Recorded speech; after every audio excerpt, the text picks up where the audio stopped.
right. Just not here.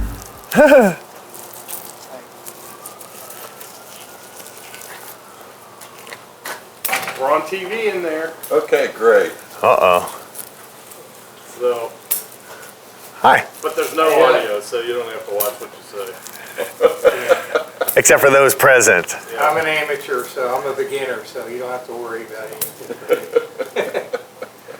Well, we'll try to keep the profanity to a minimum. If you have questions, sir, please ask.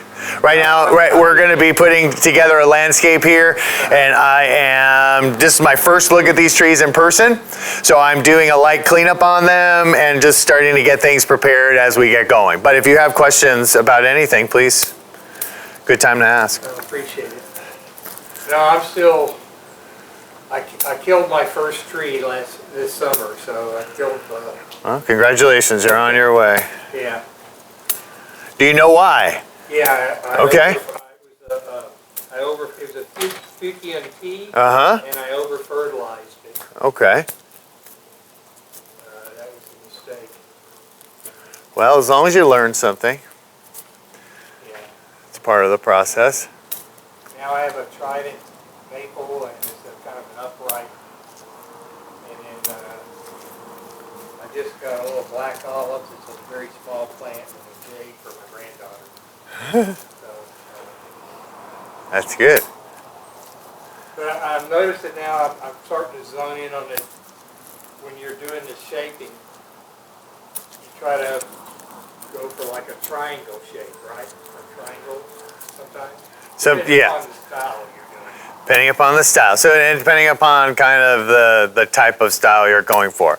I think more natural or more contemporary looking bonsai are going to be more asymmetrical in their form. And I think more traditional trees have more symmetry and have more of this kind of pyramidal, triangular shape to things. I think now people are experimenting and exploring lots of different things that are more outside of that box. Hi. Hi. So, if I'm not understanding and getting it, I can always take it to the rock pile. No, well, these will work. Does it work? Yeah. I'll put them I'll back. put them right over here, actually, because Okay. Is there like one or two larger ones? I do want Like me- larger than these? Okay, I'll go find Because them. what we're going to do is, it's going to hopefully be a multi-tiered. Yeah. And so some rocks that are like a little bigger, so we need less of them, Yep. would be a nice thing to have to prevent this from kind of the soil from coming, but I don't want to do a bunch and make it look like a home landscape. Like if you have larger ones, Yeah, I'll go find some. like a couple of larger ones, Yep. that'll help things. That way we don't have to have as many little rocks. Okay, good deal. I'll go find some. Outside by the garage door, there's been the Right. On back. Yeah. Yeah, that's hard. So- Yeah, I'll get some more. So are these like junipers? Is that juniper, I guess? How about over here? These are junipers, yes. Yeah, they just came from nursery stock or something? You'll have to check with the club on the sourcing of the material. Okay, all right. You know, piece of limestone. Yeah, he wants them to be considered. Oh, I didn't know we could just go over here. Actually, yeah. Pick out what you want. I didn't know we could do that. Whatever you want. Because I might go with things like this versus the smoother rocks. I mean, the trees stay in here, so Yeah, this is you all. can use their rocks. Okay. Oh, I love it. And these longer ones are good. And these look a little more natural. Yeah, they're not like stream rounded, most of them. Yeah. The other ones look a little more like landscape rocks. Here's a piece of cement if you want to use that. Yeah, that. Pine bark, some macadamia dust. Oh boy.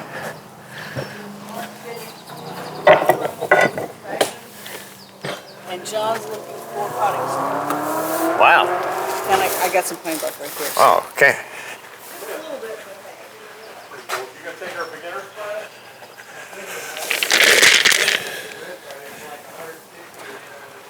Is this gonna work for you? That should work, yes. Yeah, we'll add a little of that. The perlite, yeah, we'll Yeah, that's unfortunately they rely heavily on the compost pile. yeah, that's okay. That's what I got.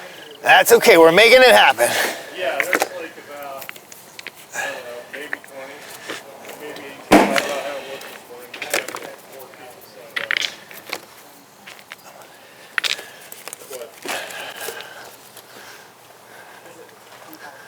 And with these rocks, we can get away with using less, you know, a little less muck maybe. So I think these will be a nice little barrier. So that way, again, we won't need as much muck. Yeah, and they'll add some interest. I was online, I thought this was kind of cool. That is cool. Yeah, beginner's class. the only beginner's class I've missed. Do you need a was- secondary this was table? not a set. I can get you a little round one, about 36 inches. if you'd like. No, I think this is okay. I'm dirtying it up, but No, it's totally fine. That's what it's there for. yeah, I can use this because this is going to go onto here. Okay. So this will all be open. Let's talk about that really fast because I may need to get you some things to steady it, or we need to strap it down. Oh, you know, for this I could either take a couple of little rocks, or if you have like, I don't have any wedges here. That's where I was gonna come in. yeah, we'll put something on. We can just get a couple of the small smooth. stones. Yeah, that'll be fine.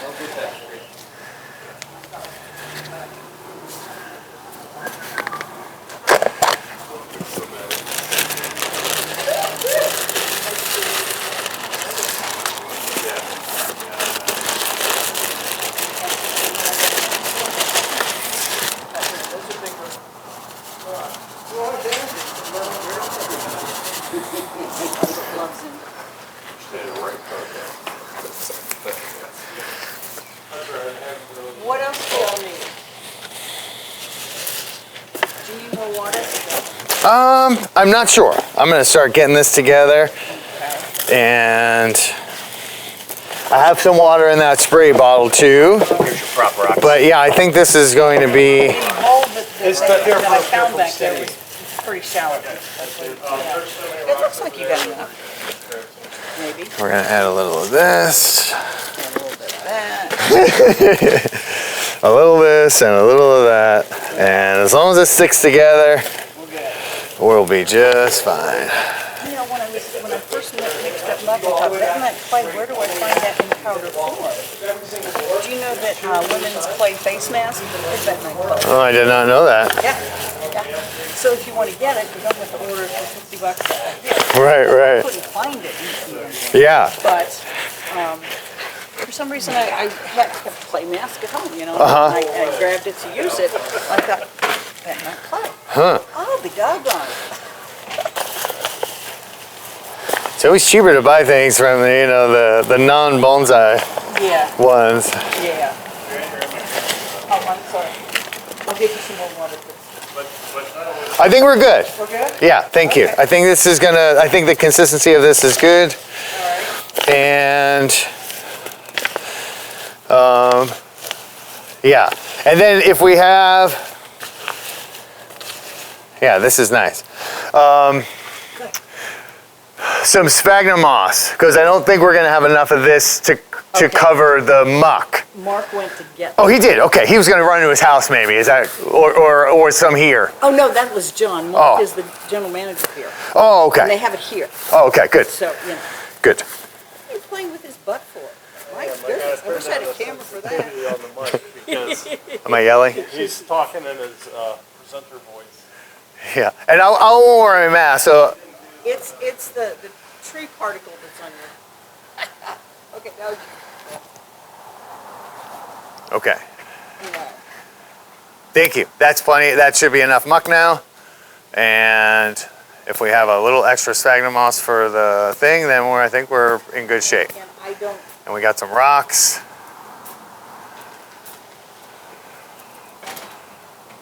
I don't know where he has to go for the sphagnum, but Oh, we might have a little water for that. all right. But I do have this, so depending on what he brings it in, like if it's a vessel that I can water down, I think we're okay with this water. So let's just see what he brings. Well, it'll take me 5 minutes to get it because it's in the back. I'll grab a vessel or Just like a little, something. yeah, just a bucket even, or Yeah. something. A bucket like that is dirty at the bottom, so you don't want that. Okay. One first time I beginner's luck, that was my problem last year. I ever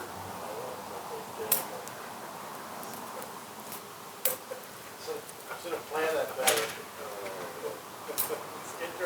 But I was at the 5-year mark, so it was always not much better. So I guess I did it right. The only one I could enter.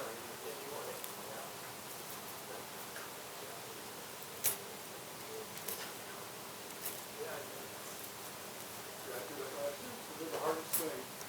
I work on that hard thing. I don't sit there for 4 hours and work on it.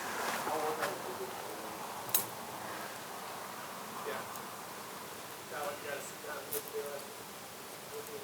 Challenge for me too. So it's like, I don't know how many times I've done it. Walk through it.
Chris, I just heard you on the podcast with Ryan from the Rye.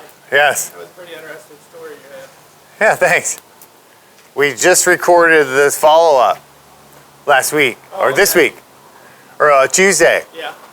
So I'm not sure when that'll come out, but We went up for the Chicago show. That was such an awesome show up there. yeah, it is a good show. Good vendors. Yeah, we had a channel prop open. We got a have to do the walk around with we don't know what's happening now. What's his name from Tennessee? Oh, Bjorn. Bjorn, yeah. Thanks. We did the critique. That was real good. Sounds good. I got my mic problem. Yeah, I did a courtyard tour on that Saturday morning too. Oh, okay. Yeah, it was like at 9 or something. Bjorn had a workshop at the time, I think. But Yeah, we got up there Friday, walked around Bjorn on that. I think because we, from here to Chicago, we took a half day off work, drove up, got there. it's like 5 hours or something. Yeah. So just in time, basically, Okay, for Friday night. for Friday to do the walk around with him. And then we came back Saturday, checked out all the trees and vendors. Mine started to do the volunteer just even the trees that you just have there on display are just so great. Yeah, and that indoor gallery display, that was one that I put on with all the guest artists. The ones that was hanging up from the cables. Yeah, okay. Yeah, I did that one. That's great. And that had, for the first time, had like guest artists. Those weren't the garden trees. Those were, So that you had that's really, that's a great concept. yeah, and Sarah Rayner had a pot, and Bill Valvanis had a tree, Jack Sustic. So it was, yeah, it was fun to do. It was fun to incorporate those people. And Oh, look at you. whoa! You need just a little bit of talking about I think that'll do. that's how we roll in Cincinnati. That's good. Give us some water. Oh, perfect. Everything's perfect. Thank you. Okay, should I just set it down? Right here's perfect, yeah. All right, there you go. And then we'll get, yeah, I'll use as much. And we can even throw Do you want to cut? a little bit. No, that's okay. Just like that's fine. Because some of the recipes say cut. Yeah, I usually leave it long because I like that the mud and the fibers hang Yeah. together. Yeah, okay. But yeah, some people do it. Oh, yeah. Whether you go to the American Bonsai Society website or whether you go to, Yeah, who else? I have. anywhere. It's all different. Yeah, So whatever works for you.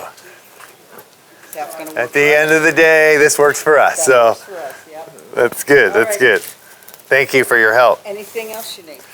I don't think so. Okay, I'll need to do more things, but I can do them and okay.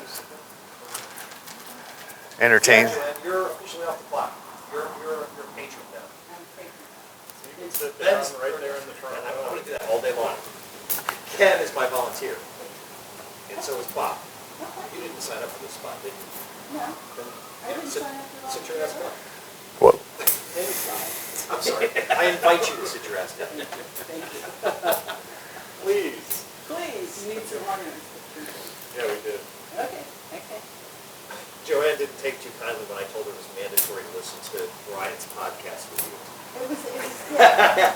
You don't tell me it's mandatory because I won't do it. I said if anything, it's probably mandatory. I didn't say it was mandatory. I think there's some language in there. Well, It's I think, probably mandatory. It's probably mandatory. It should be mandatory. I didn't say it was mandatory. I like that. I think it should always be Protestant. Strongly encouraged. I'm glad I listened to it, but it was the way that it was presented that I have objections to.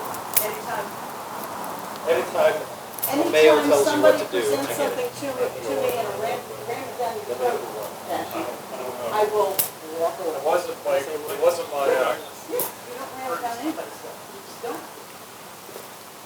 But, I listened to it anyway, and I'm glad I did. I'm looking forward to the next one. We just did it on Tuesday. Okay, so it's not online yet? I haven't seen it yet. Okay. I forget how long it was between when we originally did it and the first one, but I feel like it's a week or two. I don't think there's much editing because it just rolls. I don't think that they want to do a lot of editing, so I think it's Would like you do it over the phone? Or? it's a video call. Oh, it's video. Yeah. So we could see each other. But when it came on Podbean, then it was... Of course it's just that. Yeah, he doesn't. I don't know that he record. They may record the video because I feel like they record a lot of things, but Now, he has videos for Bonsai Mirai. correct. Yeah. So,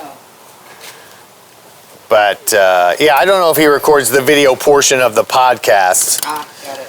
And Podcast by definition is audio. audio, yeah, as far as I know. Podcast for video, okay. Yeah. I think there's a pretty wide variety out there. I think people are all, Yeah. Hi, welcome. Right, they do both.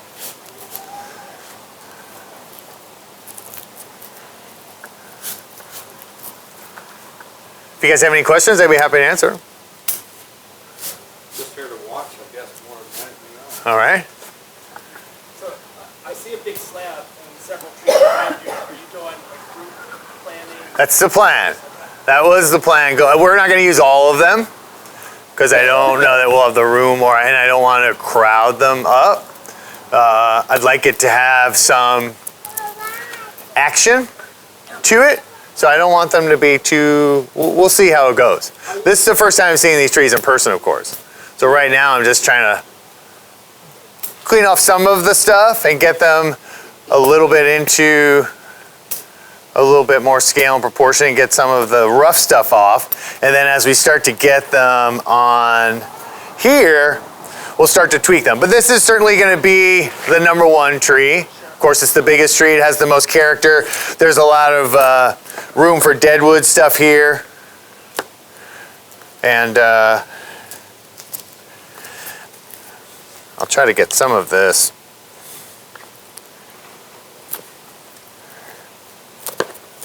Down here. Actually, what I'd like to do is get this. There we go.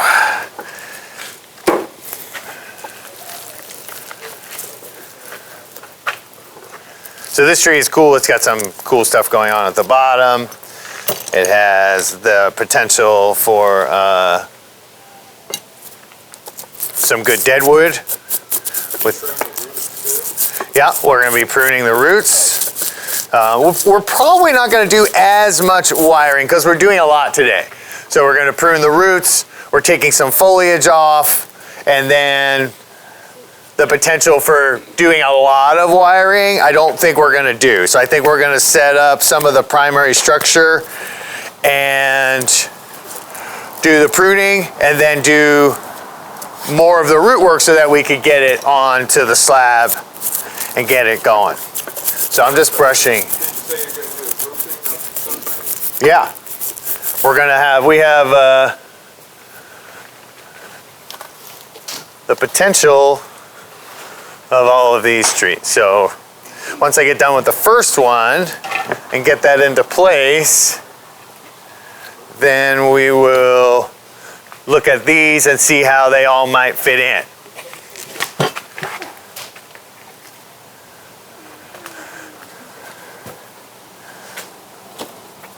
So those are the other ones.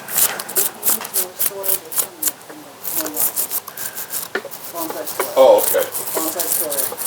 Yeah, that's the bonsai soil? yes, Okay, if you need more. okay.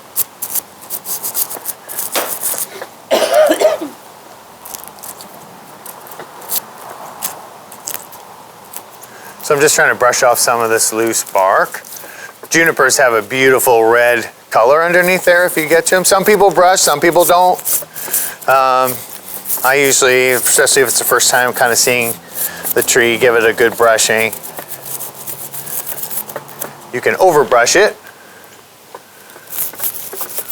So right now, I'm just gonna do a light brush.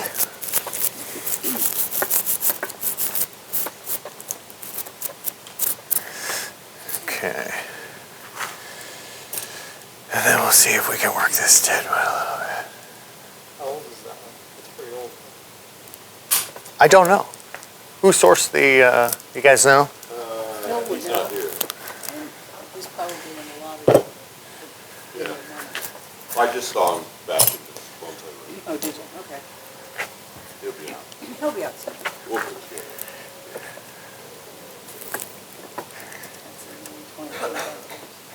About 25. If I was guessing, what would you say, Chris? 25? Yeah. Yeah. This one here, you know, just a little thicker at the bottom. You know, those over there obviously would be a little bit less. Bill, how old is the tree? I don't know. Okay.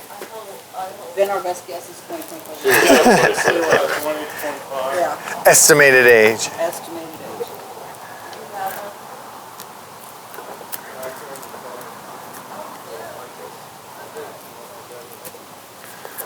How are you?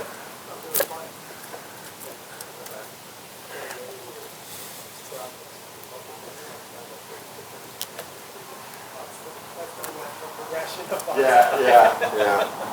What we all think. You got the bug. Be careful. Next year you'll have six. Well, going by Phil's philosophy, you're gonna kill him, so I'm hoping to Oh, see yeah. which one Oh, lives. yeah. Yeah, cut down the tree better. Sometime, somehow, you're gonna kill him. There's the, Yeah. Once you get that percentage down to under 5%, then you can start buying trees. Probability would be lower. Mine are all from seeds or Yeah. from sprouts out of the earth so far. Yeah, the probability is down. My wife doesn't know if I can say every tree. Well, another way, you go out in the woods, with permission of the owner, and mine was pretty smart. You'll love that.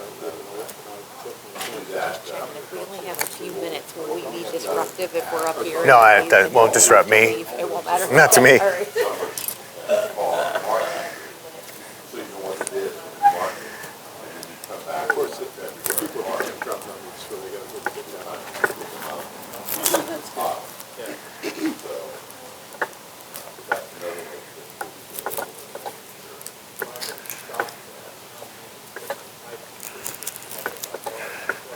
So I'm just trying to whittle down this Yeah. deadwood here. We won't do too much detail work on it today, but we'll at least get it off and we'll kind of tear it down a bit, get the bark off.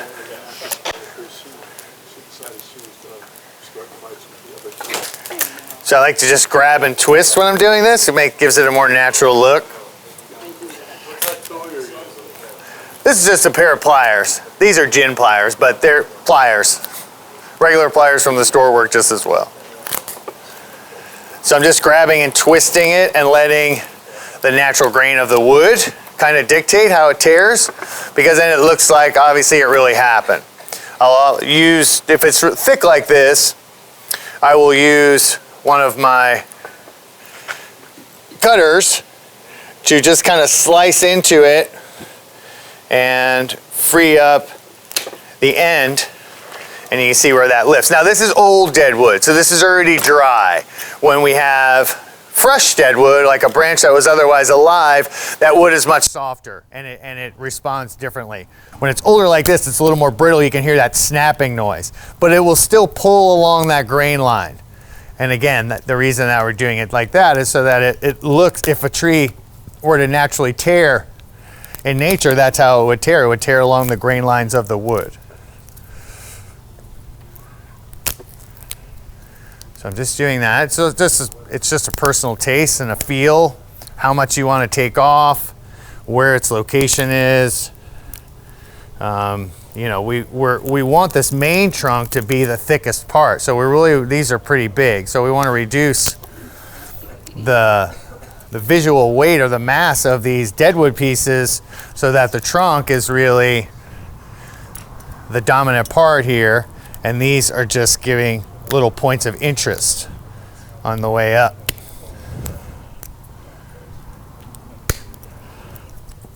You can of course use carving tools, and that's great for small stuff like this. And certainly for this kind of rough, that part that we're going to do, doing it with the hand tool is a lot better. Again, you know, when you're carving with your tools, you're always leaving tool marks, and you can't always guarantee that you are coming along with the grain of the wood. And so when a tree gets old enough, the natural grain lines are going to start to split no matter what, no matter how whether you carve it or you use hand tools.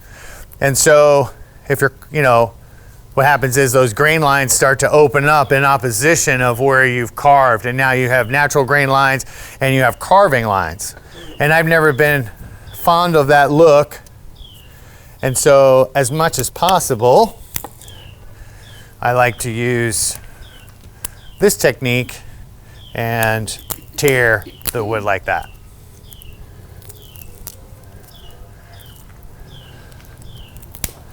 There's certainly times where I do some carving or hollowing out of things and that sort of thing, but like I said, I like this way, certainly for a first go around.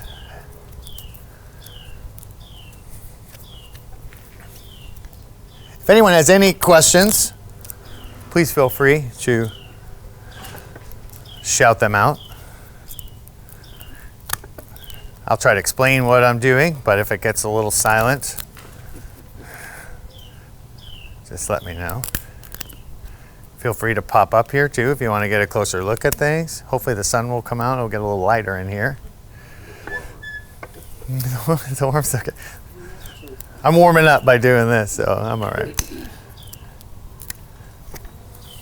Okay, so you can see that, you know, this was a big knob. So now there's movement in it, there's taper in it, and it's obviously reduced. Same thing here, this is taper. Now if we had a torch, I could torch these, burn them. The torching fries up all the frayed edges and rounds them off, which makes it look older, and then you give it a nice little brushing. So that's that. If you had a torch, I would use it. If you don't, it's okay. Would you use lime sulfur for that? You're such a Girl Scout, Phil. Lime sulfur is, yes, that's what I would use to preserve the wood. You don't have to put that on necessarily right away. Sometimes I'll actually leave the wood for a season or two and let it age like that, and then hit it with the lime sulfur the next season. And lime sulfur is a liquid that when it placed on the wood, it helps to create a coating, a very alkaline coating on the wood, and it protects it and slows down the decaying and the rotting process. So it oxidizes with water, and that's how you get that white color. So it also kind of makes it look like bleached wood that you would see in nature. So it's that white kind of coating that is protecting the wood from rotting and just the natural decaying process, right? It's something that would naturally happen. We just want to slow it down. as much as possible. I have a question. If you have a branch that's been dead for quite some time, Yeah. a year or so, and you didn't get around to ginning it, not that I'm necessarily saying that would have happened to me, but if it did. If it did, hypothetically. Yeah, hypothetically, asking for a friend. For a friend, yes. Is it It's a pain. possible to get a good gin out of that? Yes, yes. A carving tool though, like a scraping tool. Or- okay. So you need, or like even a like a Dremel tool with a little bit on it. Yeah. So what happens is the vascular when they die naturally versus being cut. Yeah. So when you cut a gin and you're making it, the vascular tissue is still there and alive. Yes. And so when you peel the bark off, it slides off relatively easy, especially during the growing season when there's a lot of moisture. When it naturally, the vascular system collapses and dies and dries out, now of course that bark doesn't come off as easy, which is mostly what we're dealing with a little bit here. And especially if it's a thinner one, it's hard to just tear and break it away. So a carving tool that you can scrape on, Yeah. even a little blade or a knife like this where you can just scrape that top layer off, or like I said, like a little Dremel tool or something, usually that'll enable you to get the bark off. Perfect. I hope it's got enough in there. Well, we'll at least show what we're doing with it, and then if it doesn't continue to work, then we'll pivot.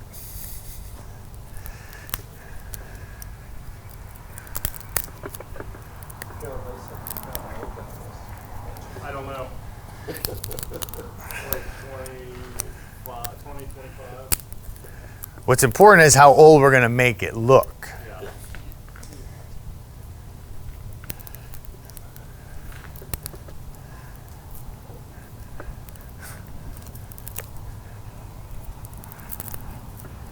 All our time trying to make ourselves look young.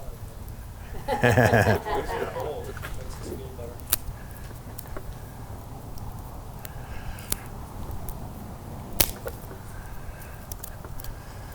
All right, so we're getting there. So now we thin this one out, and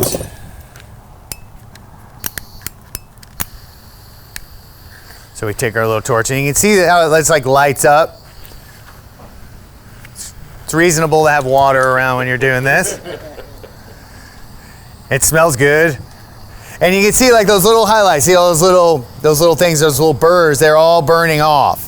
And so when you see a tree like after a big storm, and you see a tree out in the landscape that's lost a branch in an ice storm or something like that, it's always frayed. It's always like frayed and jagged, and that is a sign of a fresh break, of course. But when you see things that have been worn down by wind and weather and time and sunlight, UV rays breaking down, so all of that rounds stuff off. You might want to blow that one.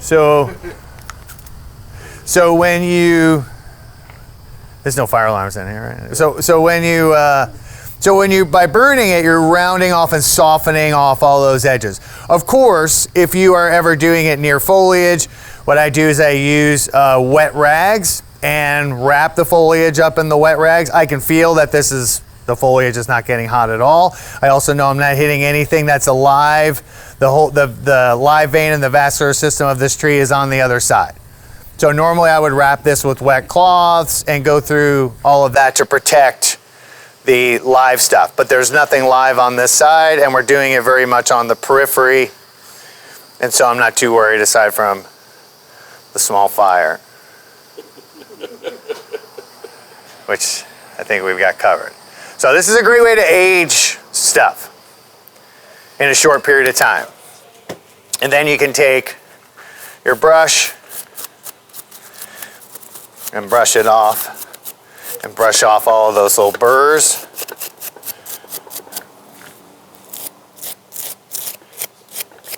And then you can also see by tearing it, there's multiple layers here. There's tons of layers. You can see all the different grain lines, and it just adds a ton of interest to it.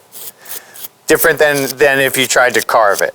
And so this one came out really nice. And there's just multiple pullings. So I started pulling it there, then this line took a different path, and this line cut him up short, and it just layers down as if that branch had broken off, and those would over time just kind of start falling away. So we're trying to obviously age give an aged appearance to things. Okay, so this is our first tree now. It's a little cleaned up. For those who came later, it was just, I didn't do a ton. It was just bushier at the top. We may throw a couple of light pieces of wire on. It's going to definitely be, so here's our slab. And we're still going to work through some of the trees, but we'll start. So here's our slab. Directional slab, right? So it's rounded on this end, it's pointy on this end. So it's going to have a direction. So if we're going to have something be directional, it's going to be directional on this side. So your right to left. So our primary tree is going to be the anchor on this back side. And although we're going to reduce the root mass, it will be somewhere like this. Okay, and we're going to have, I'm thinking we're going to have something because of this tree. This tree is lending itself to be a tree that is wind influenced or influenced by its environment, right? Most things on this side are short. These two branches actually naturally are growing like that, which is a nice effect. Then you got all your dead wood is on this back side, and then you have your longest branches coming in this direction. So all of those things tell the story of the elements, right? This is harsh, here's wind, here's rain, here's whatever, preventing this from growing or killing what tried to grow. We'd keep this prune short. Again, these branches are literally growing this way instead of that way, so that's telling you the wind is doing that. And these are allowed to grow longer because they're protected and the wind is pushing them, and we'll keep this a little bit more open and have more of the foliage pushing that way. That'll be somewhere in there, will probably more than likely be the front. And we'll start to work on the idea of that. And then how are these other trees going to play, going to fit into this design? So initially I want to put this up here. Now I need to prep this too, but let's... Brought a couple wedges out. Perfect. That would be great. At least one. Okay, so we've got this one here. And again, we'll reduce that root mass a little. I just want to get an idea. I do want to create levels. So we've got some rocks here. And what we're going to do is we're going to do a muck wall. And we'll talk about that when the time comes. And we're going to have this be raised up a bit. And then we'll have probably just two others. So when we're doing groupings, we like to stay with odd numbers, creating asymmetry.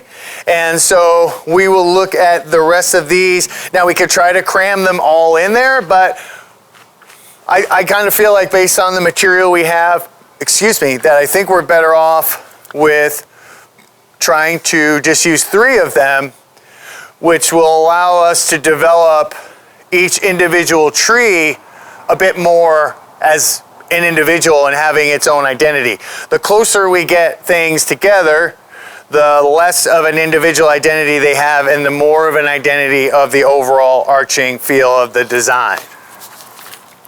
So let's take a look at this one. So this one too has a funky. So if we're looking for direction this way, we want to see if maybe we could do something where that could come off of there. Now this one, so when we're grouping things, one of the important things to consider is differentiation of trunk size. So we kind of have this will be our number 1 tree or kind of our parent plant, and then we will have a smaller one, and then ultimately the smallest. And so just by looking at these, I think that these 3 are 3 of the possibles. This one, just because it's so long, although let's not rule that one out either. Let's see. Well, let's start, I feel like because these 3 are very similar, right? We're looking mostly at trunk diameter at this point. So these 3, although there is some difference, and this being the biggest, this being the smallest, they are more similar in size, and this one gives us a better jump instead of having one primary one and then 2 smaller ones that are more similarly sized. This one here has got some potential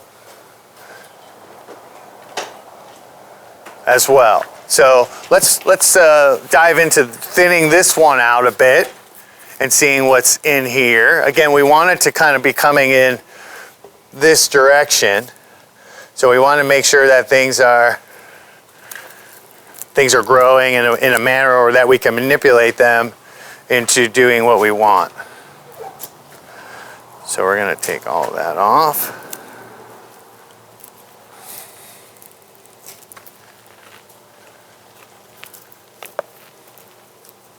So I'm just trying to find a trunk line in here. I'm trying to see, okay, what can we do? We have a lot of branches growing, big, thick branches growing in places that that we might necessarily want them. So that's good opportunities to make some gins, especially with this idea of the forces of nature that we're dealing with. And so you can tell these are young plants, right? Real thick, long shoots like this. But at some point, the bottoms were twisted. I would imagine there's some dead wood underneath this bark too. So if we have dead wood on a branch, we usually refer to that as a jin. If there's a dead wood on the trunk line, the main trunk line, we would refer to that as a shari. And those are just the Japanese terms for that. You could just call it dead wood, and everyone would probably get it. And that's character, right? That's age. That tells the story of the tree.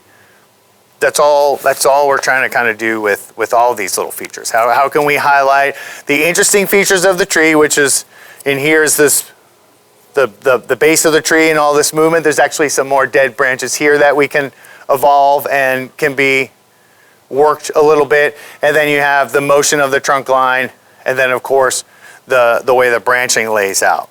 So often when we're evaluating trees, we start at the base because that's kind of the oldest part of the tree, and depending on how you source the tree, some trees might have better bases or nabaris than others. And so with nursery stock, sometimes it's hit or miss. You might get a great base on something. Things that are more pre-bonsai or grown for the purposes of bonsai, you might see a little bit better developed bases or nabaris. And collected material, you never know. Just depends on where it was collected, how it was collected. Sometimes you have things that are just growing into rock crevices and stuff, so you don't always have this kind of really beautiful flare that you would see in something that was cultivated for bonsai. And those are kind of the pros and cons of the different types of material, right? So when we're doing bonsai, we get material in different ways. You can get, of course, nursery stock. You can collect material, like backyard collecting, yard landscape collecting. You can have truly collected pieces from mountainous regions, or yamadori is a Japanese term, which just means mountain collected. So we kind of use that, I think, a little more loosely here in the States. Everything's yamadori, but it's like urban yamadori. It's like, what you get from your yard, and then if you're getting it from someone who's collecting, like out west or something. But of course, that gives you the option of instant age and character, right? Because if something, we're trying to take a young piece and make it look old. When you get an old piece, even though it hasn't been a bonsai very long, it's still old. And it still has the character of the bark and the deadwood and all the things that you'll find in that types of material. So there's benefits, of course, to every starting point of getting material. And it really just depends on what you're interested in.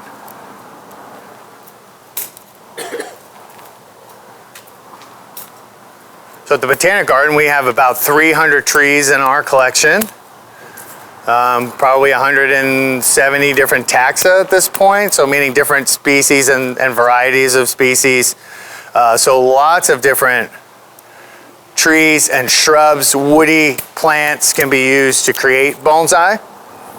Not just junipers, although that is what we're using today and is a very common and good bonsai material.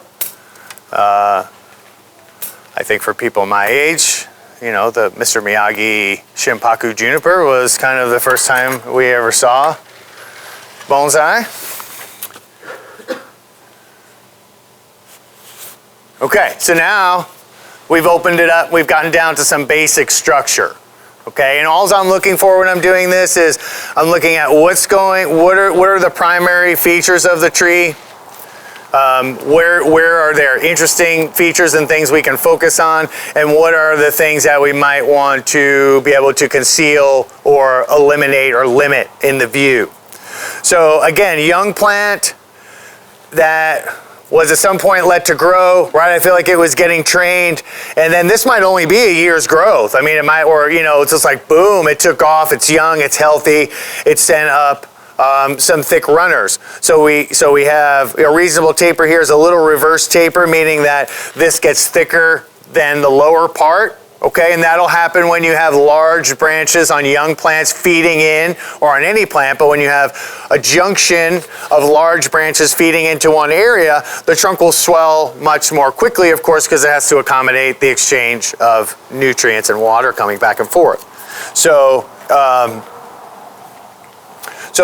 in bonsai, we try to either conceal or limit those and correct them where we can, so we can cut back to a branch that's before the reverse taper and then grow that branch out, and that's one way also to kind of eliminate those. So again, I'm just going to give this a light brushing.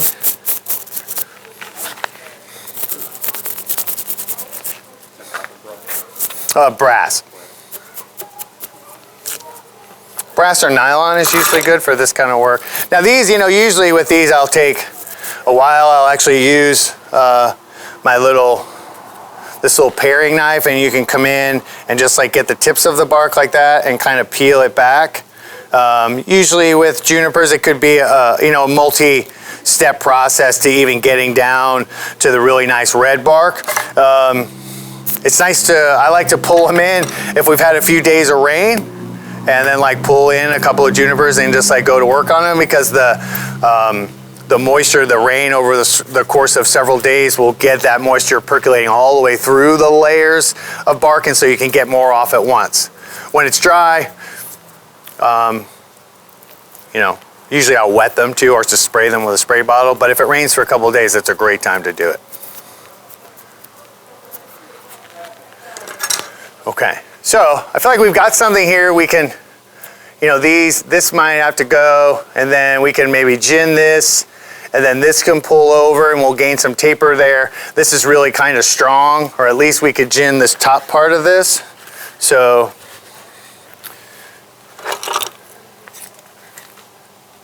we'll do that. I'll just move this for now.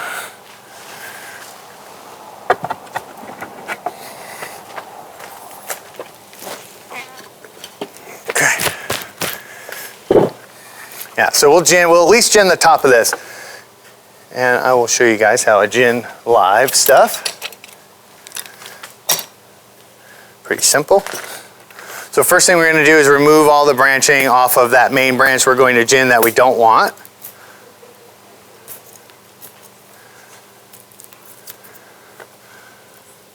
Okay.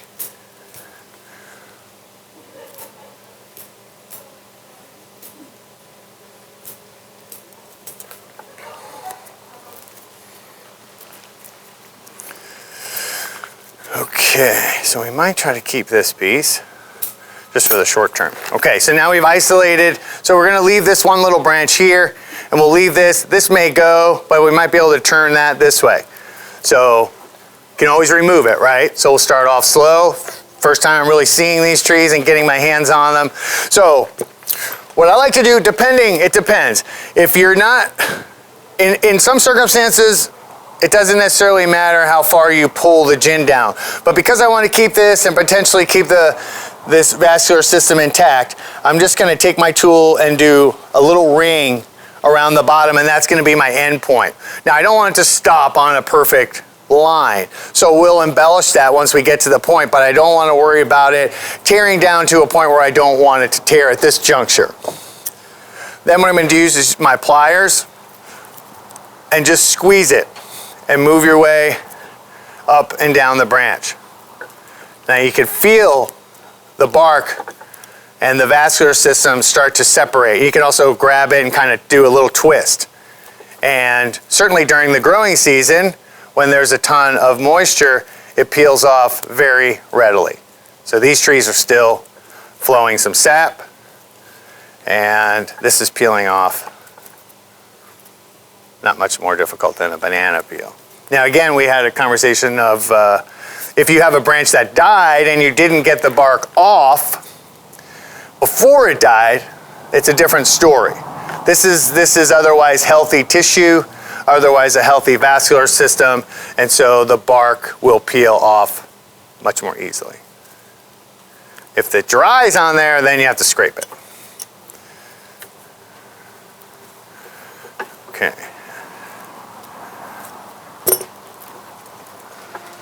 And then we'll tear that down. We'll shorten this.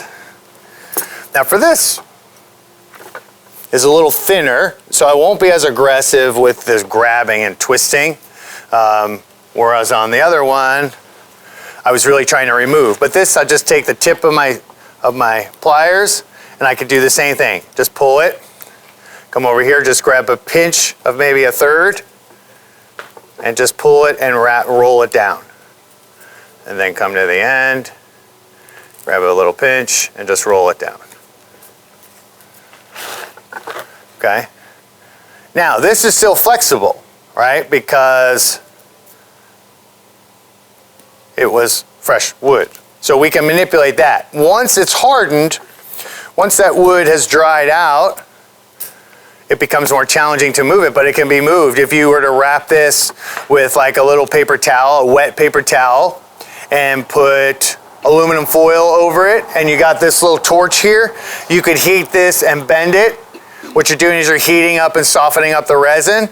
You bend it into place, hold it into place, take the foil off, spray it with cool water. When the resin solidifies again, it stays exactly where you leave it. Once it's dry, no need to do that now because it's flexible and I could just put wire on it. And in a few days to a week or two, when this dries out, then the wire can come off. Okay. And then this too, we're not going to use all of this. So we have some thinner stuff here that we can utilize on this big straight one. So this is also kind of going in opposition. So we're going to make some gins on this. We're going to do that. Kind of grab it and twist it, and then just come over the top. You see how that comes off nice and easy.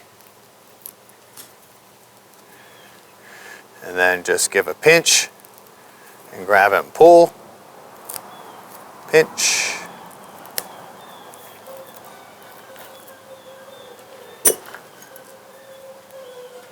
Very dramatic music. The dinosaurs. Oh, I'm okay with it. I kind of like it. It's like, makes it exciting. I'm totally fine with it.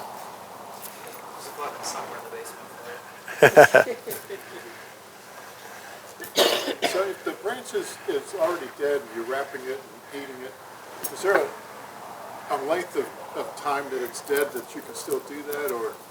No. Okay.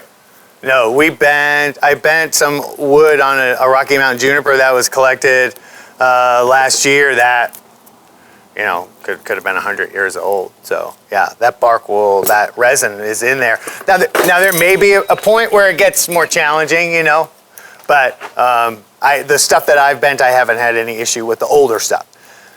The thicker it is, of course, the more challenging it is. And I bent some big stuff that took a long time to heat to the point where the resin would bend, and we went through a lot of trials and a lot of tin foil. I had actually wrapped the branches in wet cloths like a week ahead of time, and then wrapped them in plastic, and it worked out pretty well. It was one of the few things that recently that I went into saying there's very little chance this is going to work. And I was pretty confident in that. It was not going to work, but that's why we do it, right? That's why you have to fail sometimes to understand that it's not possible. But it worked out. It took a lot of effort. And those are the ones you're happiest about. Right. Well, yeah, because not only did you achieve it, did you learn something? You're like, okay, yeah, that's a little bit further. I was looking on YouTube, looking at articles. I couldn't find anything where people were bending things that were much thicker. And so I had kind of combined a couple of different techniques and thoughts of bending branches. and we had a torch on one side and a heat gun on the other, and it honestly was probably took us, and then like, and a wire and a turnbuckle, and like, so we were heating and turnbuckling and like going, and it probably took an hour and a half to get it where we wanted to. Blew the fuse because of the heat gun. It was a thing. It definitely was a thing.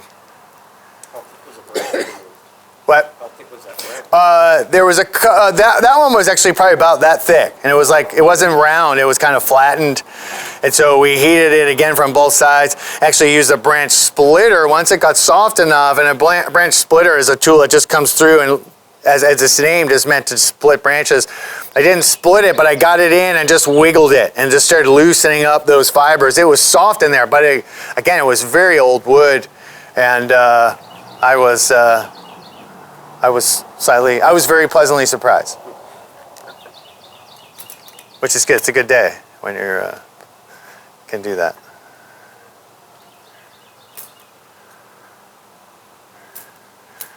So now I'm just kind of looking at it, and I feel like this could go in. I feel like this also needs to maybe be gin. This is kind of thick. So we're looking for taper, right? And this is kind of, again, this is thick. We've got thinner branches here, and the more taper we can create, the better. I have a thinner branch here.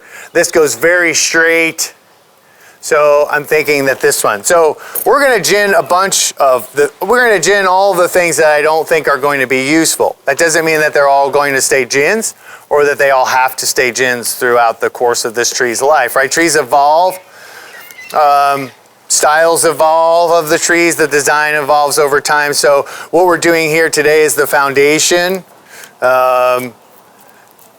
given the material and the time frame and everything else. So we're gonna set this forth, and it will evolve here at the conservatory. And Yeah, if you want to walk through this way.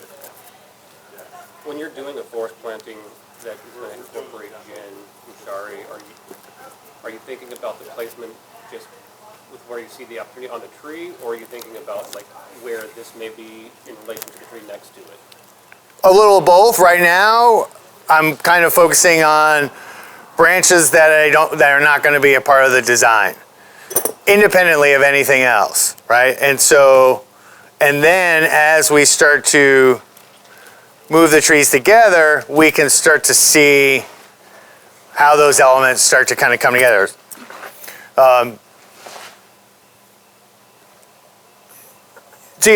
you have to consider all things. Right now, I'm just kind of reducing. And then now, a little bit of the angle, and then how this next tree is going to come in, and those elements all start to kind of come together for sure.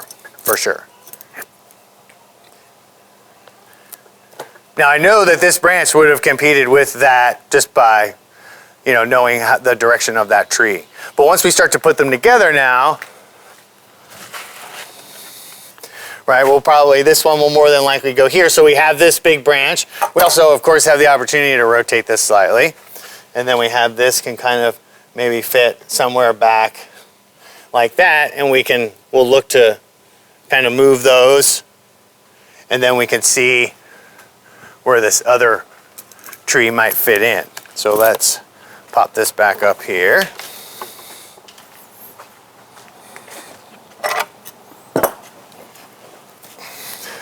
Do we know anything about the slab? Who made it? How it was made? No. Okay. Yeah. You can ask Judy when she gets back. See what she says. Okay.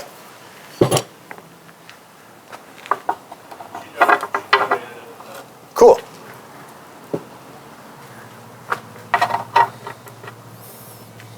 We have a slab very similar at the Botanic Garden, which is why I asked. Looks like it's sort of certainly fabricated. You can get natural slabs too, of course, down at your local stone yard. They're a lot heavier. They are a lot heavier. And attaching guy wires is a little different on those as well. These are nice because they have obviously built-in, the holes are there for the guy wires. So I was thinking of doing another layer here. I'm going to reduce some of this root mass real fast. So these are very healthy trees. You've got some nice roots on the outside. As we're working a root mass, I like to start in closest to the trunk and work my way out.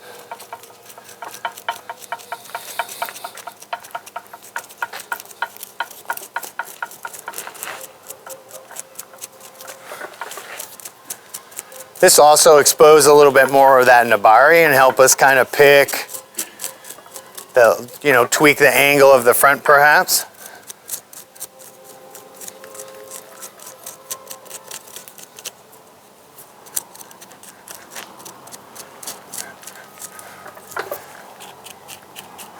I use bamboo chopsticks that I make.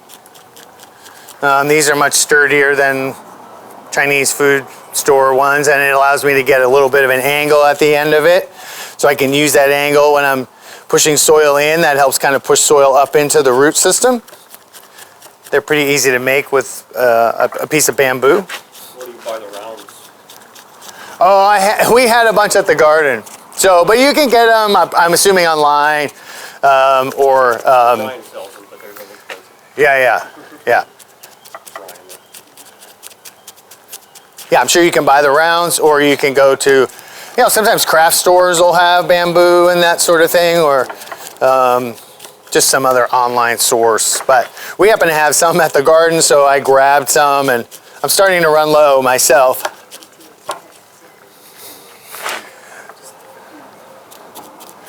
So I'm just trying to reduce this a little bit, get some of this organic soil out.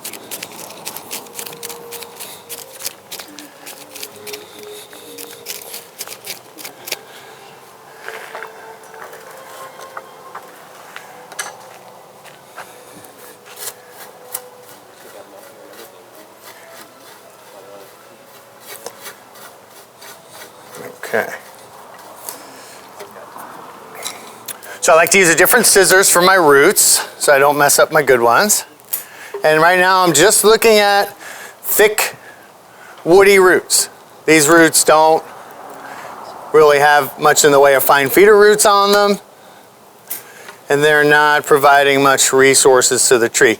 Also seems like it might have been a little wet in here, and some of these roots, you can see the actual fine feeder roots are mostly on the periphery, and there's a lot of what look like unhealthy roots in the middle that don't have a ton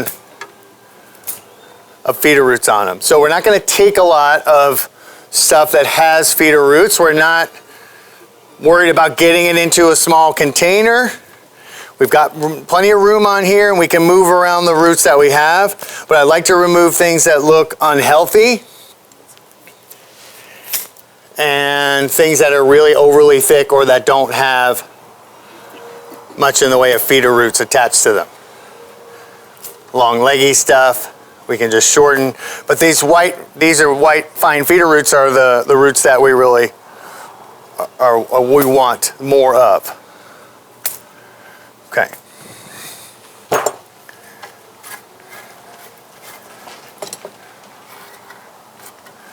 Does it matter as far as like time of year at all, whenever you want to do? Spring or fall are good for repotting stuff. You're gonna, this still has a little bit of time for this to kind of recover and maybe even put some roots on. Certainly in the early spring is a good time. And then, ideally you don't want to do wiring, pruning, and root pruning all at the same time. We're not taking a ton of roots. We're not going to be doing a lot of wiring. So we're hitting a little bit on each one of them, but we're not as much. We also have cooler, more favorable weather, right? If it gets 80 degrees or something, we'd want to keep this in the shade, protect it, right? We have nice, cool weather coming forward. So I think the trees and junipers are very, very sturdy plant material. So I think we'll be okay with this. So if you were going to do like a full root cut, full wiring, would you want to wait like do one in spring? Right. I would break it up, or even with not even the same calendar year, depending on the plant. But a lot of times I'll do much of the tree work first while the roots are somewhat untouched. and then do especially from like developmental stuff, and then do the root pruning and the potting as that last step, now the upper part of the tree, because with more roots and more access to nutrients and soil, trees will recover quicker and grow faster through time. And so I'll usually, if I have developmental stuff, do that. Now again, this is going into a landscape. It's going to have a muck wall. It's going to have plenty of soil. And so I'm not too worried about it having enough resources for the roots. Okay, so here's kind of our number one. We're going to push this as far as we can to the backside of this. We need a layer, we need room for a muck wall here, which will bring up pretty high. We also have some stones. I'd like to see maybe, I was thinking about maybe having a layer of stones here, which will create some separation. So we're looking for stones that have interest, right? And with the muck and the soil and stuff, the stones maybe will come something like that. And this will also help to, this will be higher, and then we'll step down. So now we're looking for space for those two lower plants.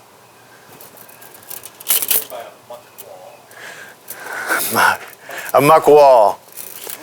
Yes. Muck. So muck is a clay-like material that we use for various purposes, but in our application here, it's going to be the walls. So we don't have a true container, right? We have this slab. So we need something to keep the soil from just washing away. And so oftentimes muck will be derived from clay. Some people use akadama dust. Akadama is a clay-like material that's used for bonsai soil, and when it's sifted, the fines of that or the dust of that can be used. Peat. You can use peat and sphagnum moss. The muck that I use is generally actually some of our native dirt, which is very clay-like. And so it's black, nice clay-like material, which is binding. So the clay holds things together. If you have too much clay, what happens with clay when it dries out? It just gets hard as a stone, right? And it gets fissures in it. So we've got to add some organics in order to hold moisture longer so the clay doesn't dry out. Once the clay dries out, it actually becomes a bit hydrophobic, or at least hydrostatic at first, so it's going to sheet water off and not allow water to come in. So we need a way to keep some more moisture in the clay. And so the peat or sphagnum moss, that helps add moisture. There's lots of great muck recipes online. I'm sure you could buy the components or pre-made muck if you went that route. But again, I don't know what kind of soil you have here, but a clay-like soil that will hold the moisture. So here we've got, there's akadama dust in there, sphagnum moss. What was the original mix? Black cow. Black cow, like compost or manure. Yeah, black cow is good because it doesn't smell. Okay. And then we needed to make a little more. So we added a little more sphagnum moss, and we also added some potting mix, which is just rich organic. So, something that's going to stay together, and you'll see once we mix that all together, something that when you squeeze it, it clumps together and stays together. So you don't want it too loose, you don't want it too wet, you don't want it too dry, you want it to be just right. And that just takes add a little more water. If you get it too loose, add a little more of something that will absorb water, and like so. But I'll show you the consistency that we're looking for. Because this first branch is really important, I want to wire this real quick because it's going to impact where we kind of put that first tree. The second tree, I should say. And the first tree. If you want to buy the muck pre-made, Superfly has Mucko.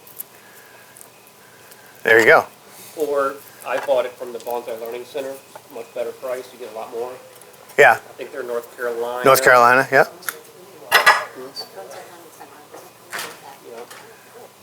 bags. I bought some on this here. It's like a big, double wrapped bag, plastic bag about that big, for maybe $20. Wow, cool. Get a Superfly next. Superfly's Mako, you get a real Yeah. much smaller brick of it for twice the price. Mako. So they're going out of business? Yeah, I think Superfly. Are they going out? Oh my gosh. They've got so many sales and like, Trying to.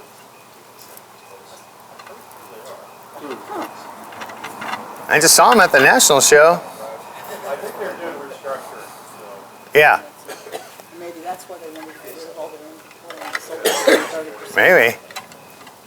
Yet everything's still out of stock on it. So we normally buy like our hot units class, like everything's out of stock. Interesting. Yeah, and it has been for months. Huh. And then every time I email them, nobody gets back to me. Huh, Multiple times. that is not a good sign. How far are they from here? Pennsylvania. Yeah, it's Harrisburg. How far is that from I here? don't know. Is that Few hours. 8 hours? Oh, it's long. Okay, it's far. Yeah, all right. I don't know exactly. Yeah, I know they were like doing events out there and a bunch of stuff. That's surprising to hear that maybe they're Maybe that's why they don't go back.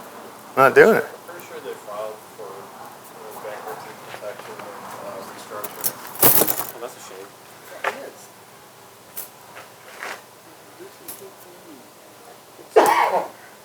I'm glad I got my bonsai card a couple years ago. Okay, so let's just start getting an idea. Okay, so we got kind of our first layer. Depends how dramatic we want it to be. What do you guys think? You think you want it to be real dramatic? You want it to be up a little bit? Why don't we have some audience participation? So this is our number one tree, right? So this is the tree. So we talked a little bit earlier before maybe some people were here. So we're going with something that's what I would call wind influenced or wind aided. And the forces of the wind have altered the way the tree grows, okay? Versus a wind swept. The way I think of wind swept is an otherwise upright normal tree that's like being blown in an active second. A wind aided or wind influenced is a tree whose growth pattern is determined by the wind or the elements. So a little more extreme, right? And not an otherwise a tree that is being shaped and sculpted by it. So a little more dramatic. Okay, junipers often have a lot of deadwood in nature. We do a lot of deadwood in junipers, again, as a sign of age and character. So we're short on this side because this is where the wind is coming from. The wind and elements are preventing and have killed this off, and they're preventing this side from growing long. As we pointed out before, these two branches actually go and curve around. That's the way they naturally grew. That totally lends itself to the story we're trying to tell. Our longest branches are going to be the branches that are going in the direction of the wind. Okay? So the tree is really kind of telling me what it wants to do as far as its style goes. So with the more dramatic of a lean you have, indicate more of a strong, sudden breakage on the deadwood that you've created? Maybe like from a single instance, or again, or is it just that it was growing at one point and maybe the conditions in the environment changed? So at one point it was growing, right? Because it was going back. These were going back at one point, and maybe something changed in the environment that changed the forces, and now they're coming, and it just wore them down over time. They never got a chance to continue to grow and started to suffer and die. Maybe it happened because of disease. Maybe it wasn't the wind at all, right? I think that's the beauty and the curse of bonsai, right? I can come up with a story in my mind as I'm making the tree, right? The things that I always ask myself when I'm styling a tree is why? Why would that be? What natural occurrence would make that so? Right? Because I don't want it to look like I just did it.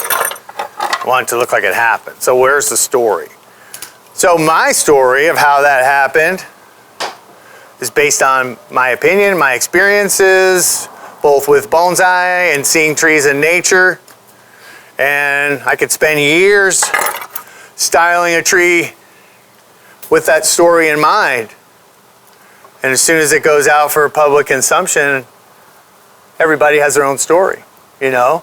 So maybe it's, you know, someone sees it for a different reason. It was from wind, or maybe it was a disease, or maybe it was human interference, you know?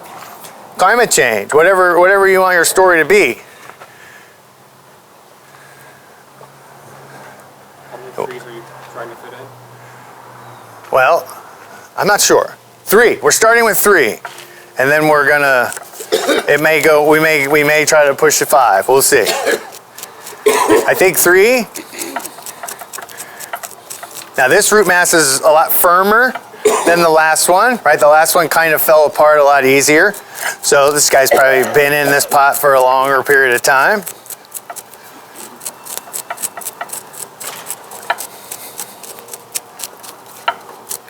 So again, we're working from the trunk out, from the base of the tree out, and it's kind of a flicking motion, and we're just flicking away the soil, exposing some of the base of it. With nursery stock, you know, you're never quite sure what's going to be under there. You don't know if it's going to have a nice rootage. This does seem to have some decent roots coming off. Excuse me. And you never know what's going to be under there. So we're going to work our way down and keep getting out to the periphery. And just start working on the edges. We'll eventually actually take this and cut a portion of the base right off.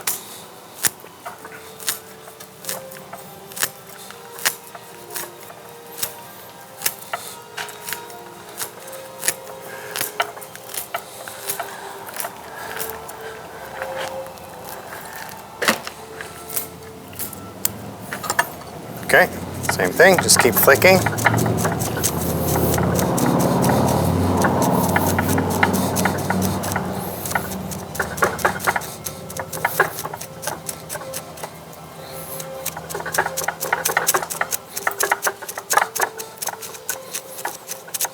And you can see all these nice little fine feeder roots in here. Very healthy. Healthier than that one. And you can see the density is different. It doesn't have as many of those, it's a younger plant, but it doesn't have as many of those thicker roots that don't have much in the way of feeder roots on them. Okay. So now we've got to decide here. We've got this one maybe coming off of there.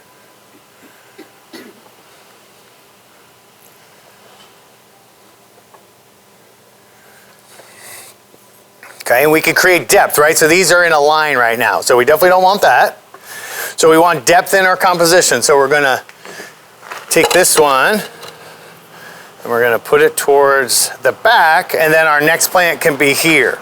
So a lot of times when we're trying to create asymmetry, we don't want straight lines. So of course we wouldn't want to put all 3 trees in a row. And oftentimes you're trying to kind of break things up and create almost little triangular shapes. So you have 3 different points. And then if you have more over here, you're creating little triangles or creating like 3 group clumps as you go. So we've got these 2.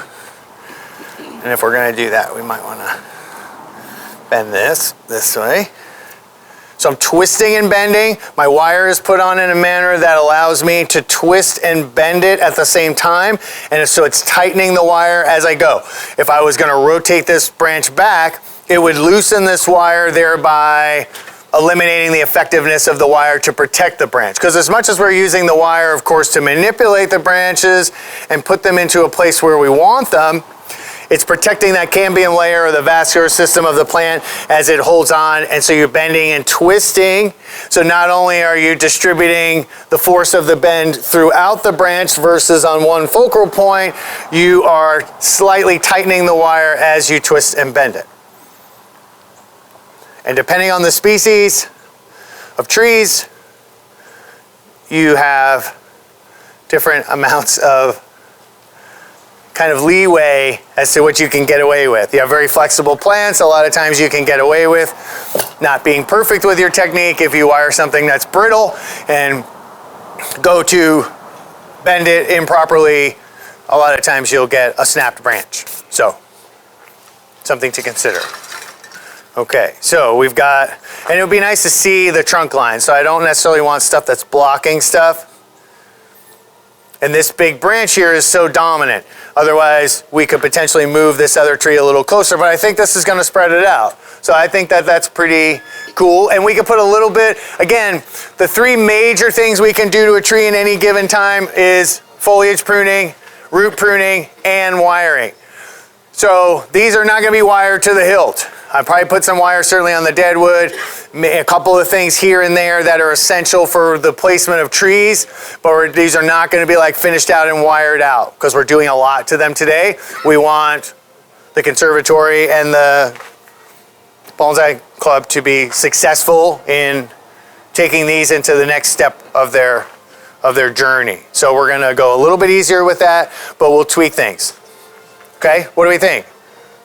You guys dig that? It's kind of, looks all right. Right, we got some stones in there. We've got some natural elements. So instead of having this be a row, I kind of like the way that is now, where this kind of comes out here, and then we can start to look at what's our third tree going to be.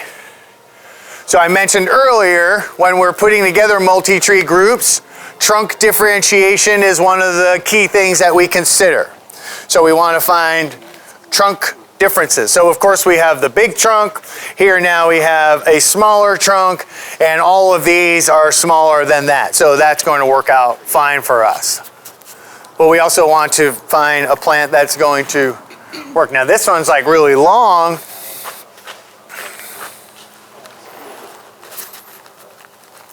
And really stuck in the pot.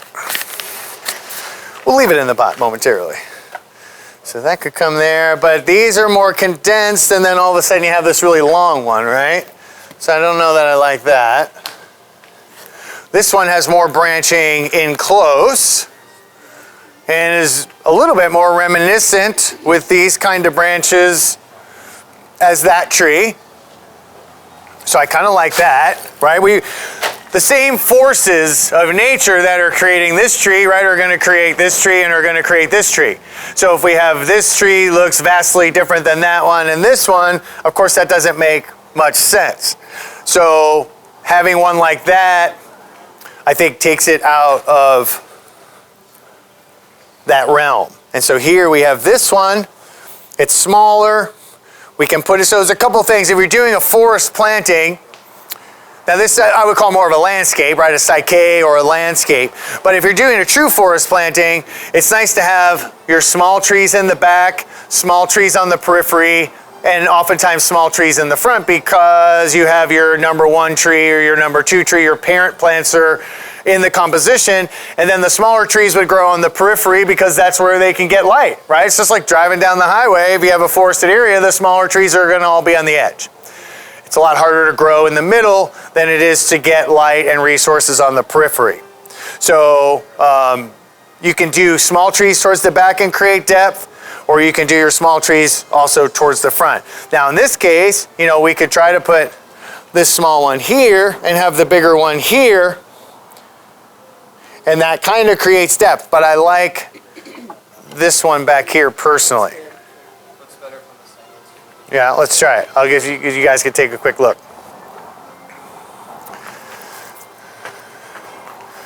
So if we have this little one here, of course it's not pruned or anything. And then this one would have to be here, right? We don't want to block trunk lines. So we'd really have to have this here, which again gives us this opportunity to have this cool little notch out. And maybe we have a little small herbaceous plant or something that grows in this little cove right here. So that's what it looks like roughly with them that way. Let me get a look too. And then this one would kind of be out here. This one would be here.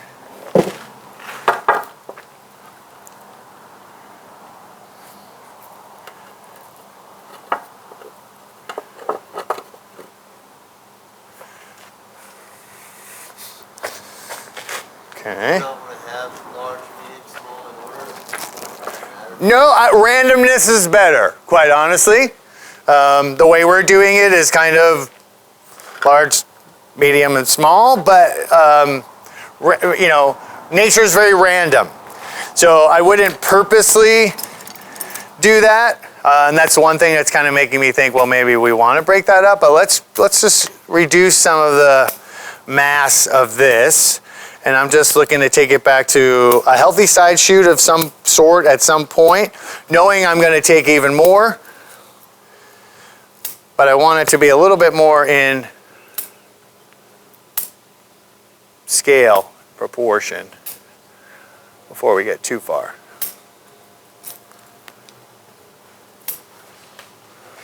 That's kind of cool. Although it's going in the wrong direction. This is the back side.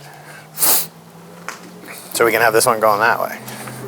We could also have something come off of here. Oh, ho, ho. We could also, now, this might limit the way it could be kept, but we could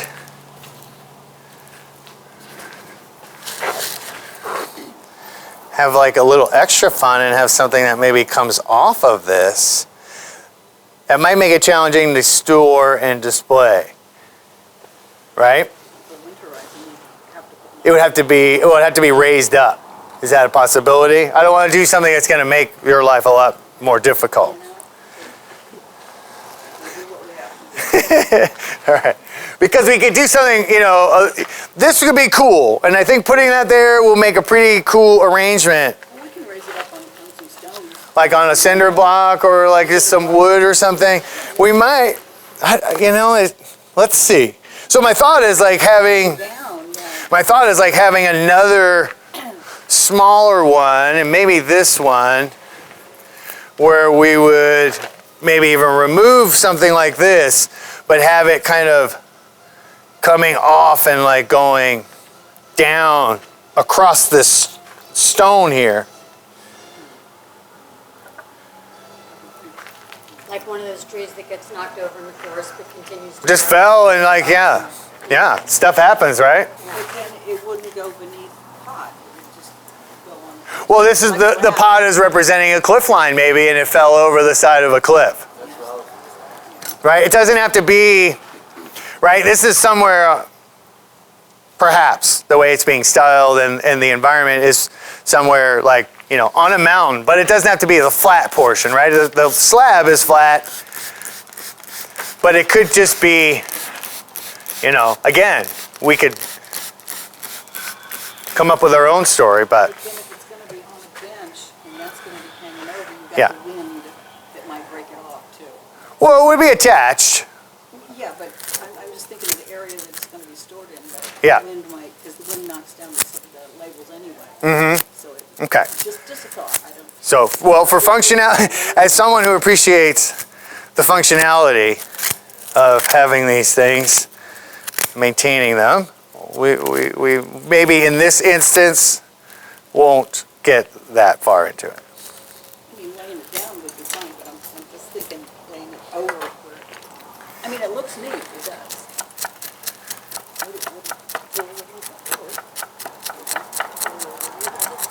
Things I have to be considerations of maintaining it. Yeah, for sure. The way to do it. I think it would be really good.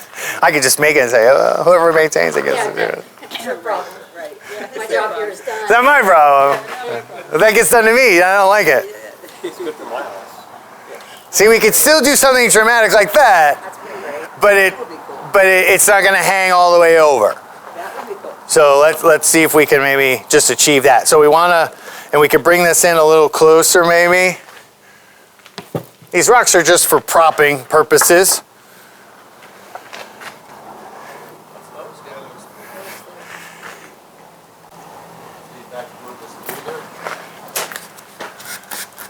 Well, we're working through it. What's facing us would be considered the front, right? No, me. No, you, oh. Okay, yeah. So we still get the drama of like dropping this over, but it's functionally makes it a little bit better for the people who are caring for it. Otherwise, it would always have to be displayed up, right? And I love that, you know, the potential of that is still, you know. And then for the public walking through there and bumping it and, you know. Oh boy. Yeah. Bumping into stuff. Right.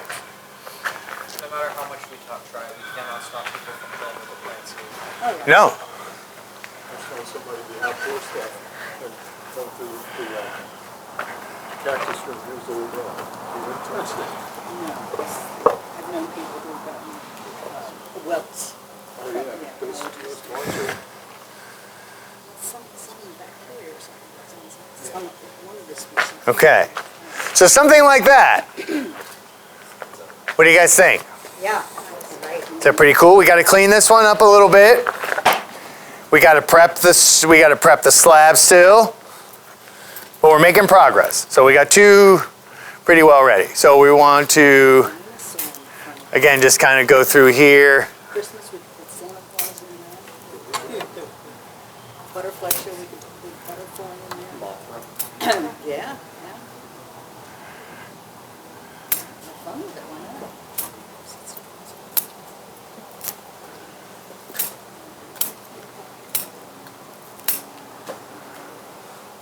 Where'd the material come from?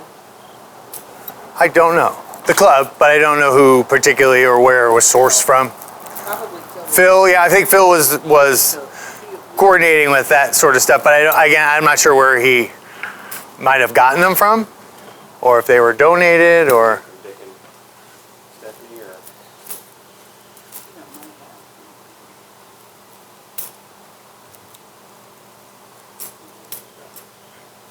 Okay. So now we're starting to, again, same as the other plant. We're going to reduce the length of and or gin things that are going in opposition.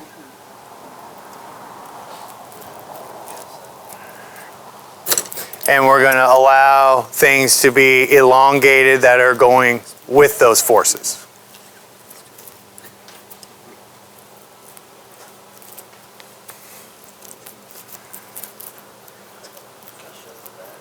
These are real easy, these guys, the real thinner ones.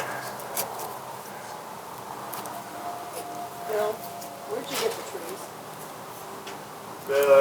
The two bigger ones came from Yose-ue and Bonsai, and the smaller ones came from Mark. Mark Fields? Mark Fields. Yeah. Where'd the big ones come from? But they were Yose-ue and Bonsai. He's right in Cincinnati, you know?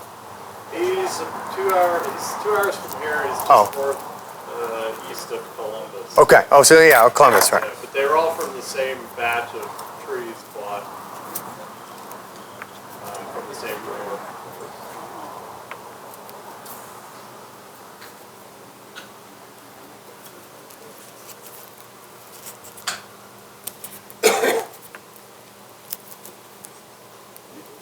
Thank you, Bill. Sure.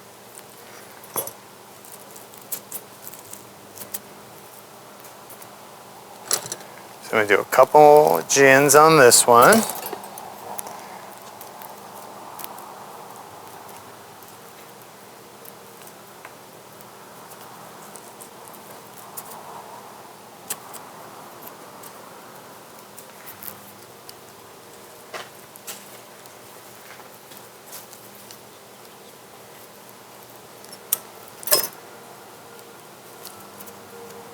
So the thinner ones, sometimes if you're pulling, you can pull it too thin.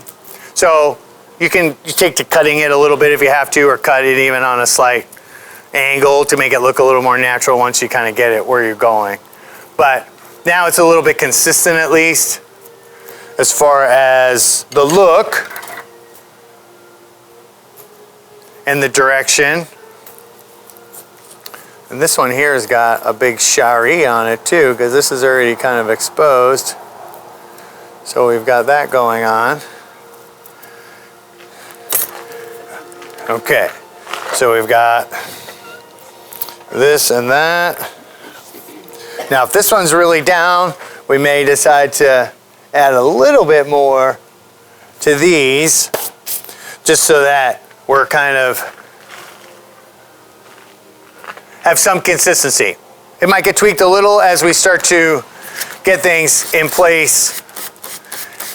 And we'll obviously go through and check out all the rocks and all that good stuff. So, I'm gonna take the trees off, put them to the side, prep the stone, show you how I put the wires in, and then we'll talk about the muck and we'll start the construction process.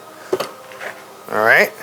I may throw a little bit of wire on, a few branches here and there, but again, wiring is one of those things, like once you start, it gets hard to stop.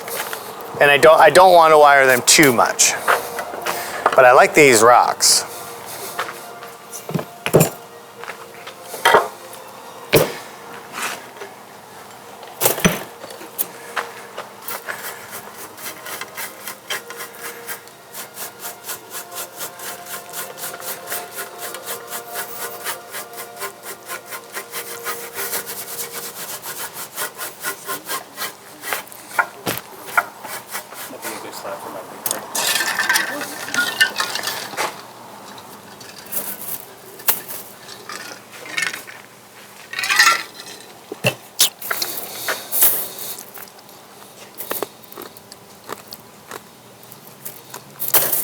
Okay, so we're going to use aluminum wire to tie the trees down. We roughly know where they're going to go, and we'll just have to see where the tie down holes are that are going to best suit us. So there's two kinds of wire in bonsai that are used.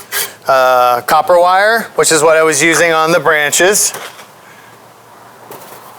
Annealed copper, to be exact. The annealing process is where the wire is heated and copper is pretty rigid, and so the heating process actually makes it more malleable, but as you start to wind it and wrap it, it restructures the metal and it becomes very rigid. Aluminum is much more flexible and malleable, so it takes a larger piece of aluminum or a thicker piece of aluminum than would be a copper piece. And the aluminum comes in millimeter, copper comes in gauge, just to make it confusing.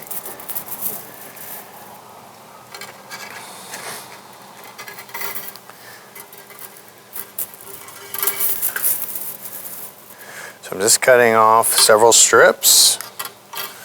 And then we're gonna, again, thankfully, this is a prefabricated slab, so it has nice holes in it.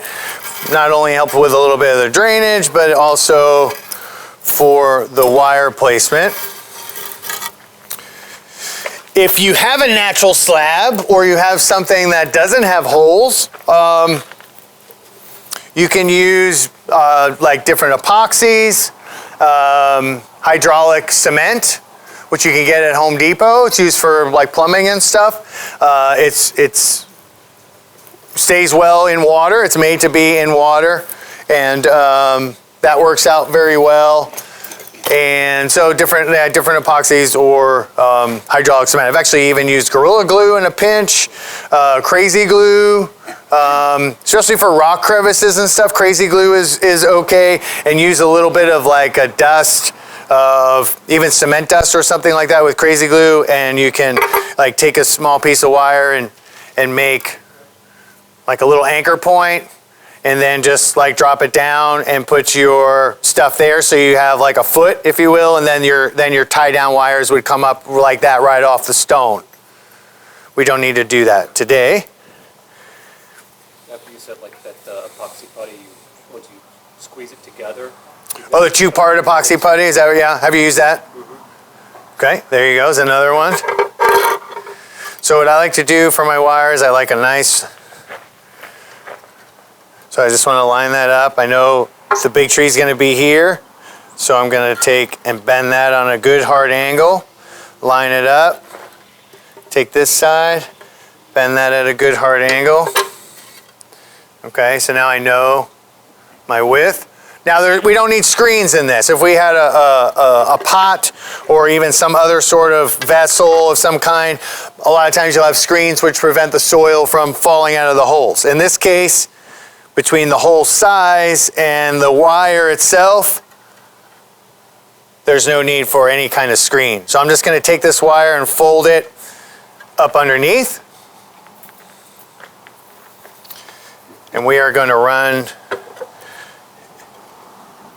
okay, so I'll make sure. So we're going to do it in a couple of different avenues. I'm probably going to go from here to here as well, and from here maybe to here. And we're going to make sure that we really secure these trees into place. So well, let's do from here to here first. So we're going to line that up. And the reason I'm doing this, or trying to do this as precise as possible, is I want this to be really tight. Now with the smaller holes, it's not as big a deal. But let's say you had a larger size hole, or you had a screen with a larger hole. If your wire is loose in those holes, it's going to shift back and forth, and it's not really going to allow you to tie the tree down as tight as you possibly can. So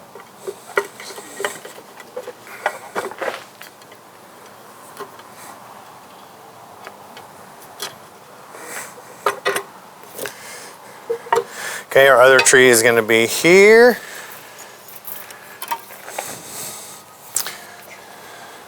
Now for this first tree, I would consider using a larger piece of wire. What we have is okay, but we'll just have to make sure that we get it attached firmly. Having a tree attached firmly is important. We don't want a tree to be kind of wiggling around in the pot. The more moving and shifting a tree does in a container, the more opportunity you have to damage those fine feeder roots that are on the periphery. So we want our trees to be really nice and stable in their containers, and anchoring them in properly is important. For the other trees, this is perfectly sized.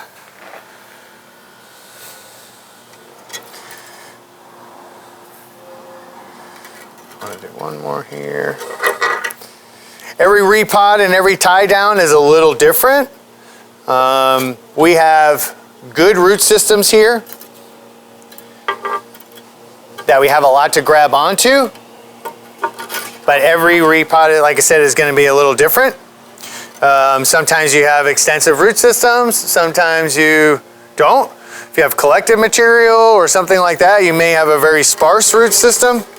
And so it's good to have not only lots of options within kind of your container for tying it down, but it's also really good if you're working with like collective material or things that don't always have reliable root systems.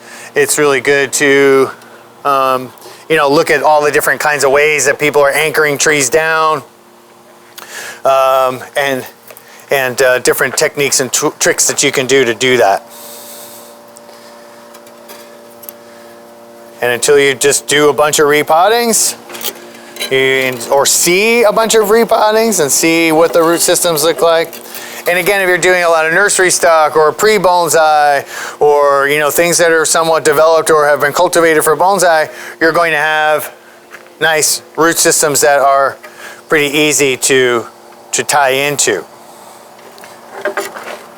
A lot of that just really depends on where that material comes from and how it was grown. We can always have extra. If we have ones that we don't use, it's not a big deal. But once it's flipped over and we start putting it together, it's a lot more challenging to get wires back through it. So we'll put some extras in. I always wind up with more than I need, but that's okay. I do want to just take one look from this side. Okay, so we've got, we need something here because this big tree is going to be here, so I need to go here to here. And then we need something that's, then from maybe there to there, and there to there for this second tree, and then there. So we got a little bit more work to do here. It's always good to flip it over now and again, because obviously you're doing everything backwards.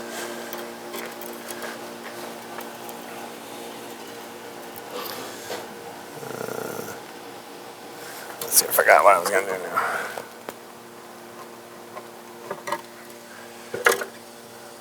So at least here to here.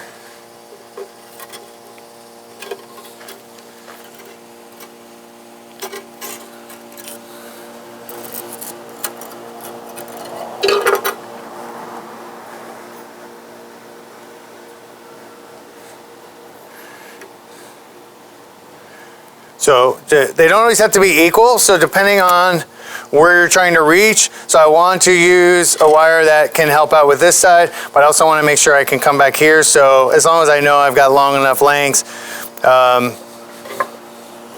they certainly don't have to be equal in length. Okay, so that solves that problem. So we got those two, we got this one. And we got this is going to come over here. So we got this to go there.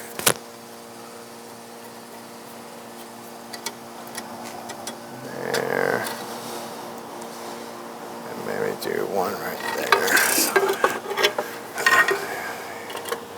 So we're going to do one on these two.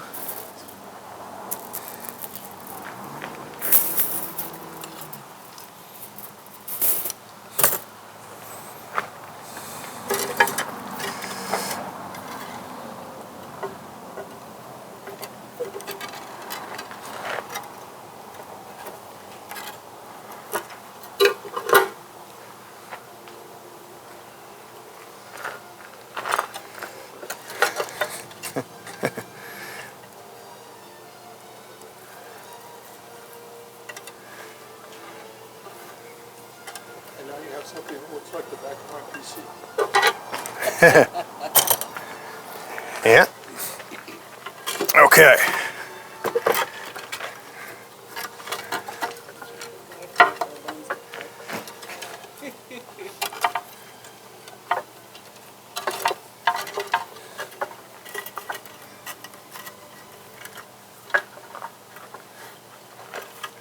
The reason I tuck them is just to get them out of the way.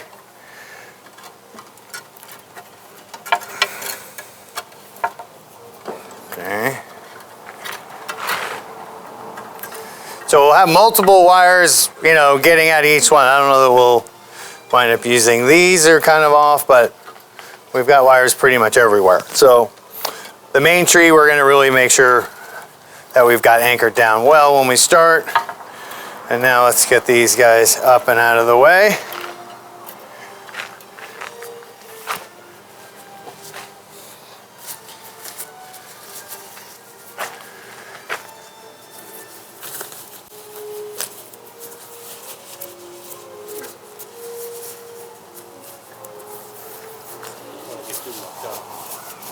You don't want to get too mucked up.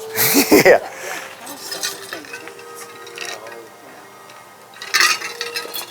Yes. Okay.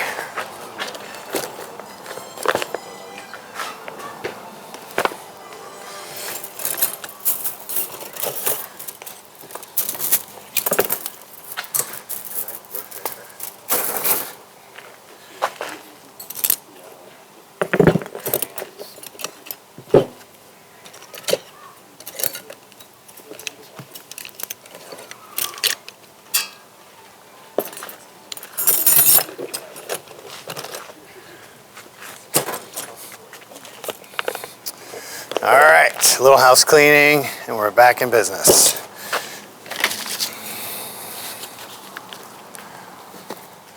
So here's our muck. I'm just gonna knead in a little bit of this extra sphagnum moss that we got.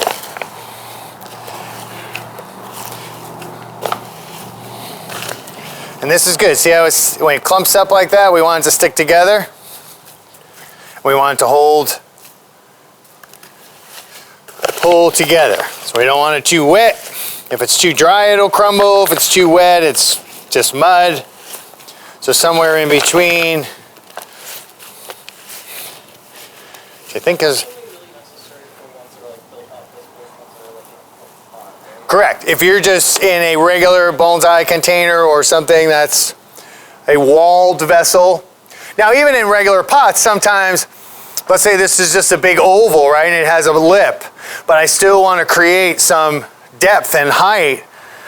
in the arrangement, I can do a muck wall on the back side of the container, which will allow me to put those back trees higher and have everything kind of coming down. So there are applications within a bonsai container, but it's essential in something like this because you need something to contain the soil.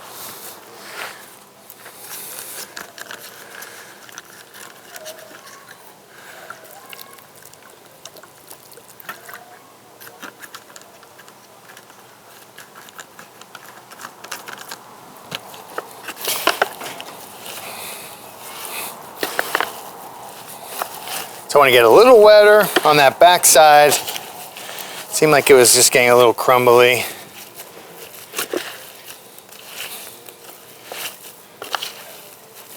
Are you using any bonsai substrate in the bottom? Yes. Is it all going to be mud? No. No. We're going to essentially create walls, and we're going to, so it'll be, and then it will have bonsai soil in the pockets of where the trees are going to grow.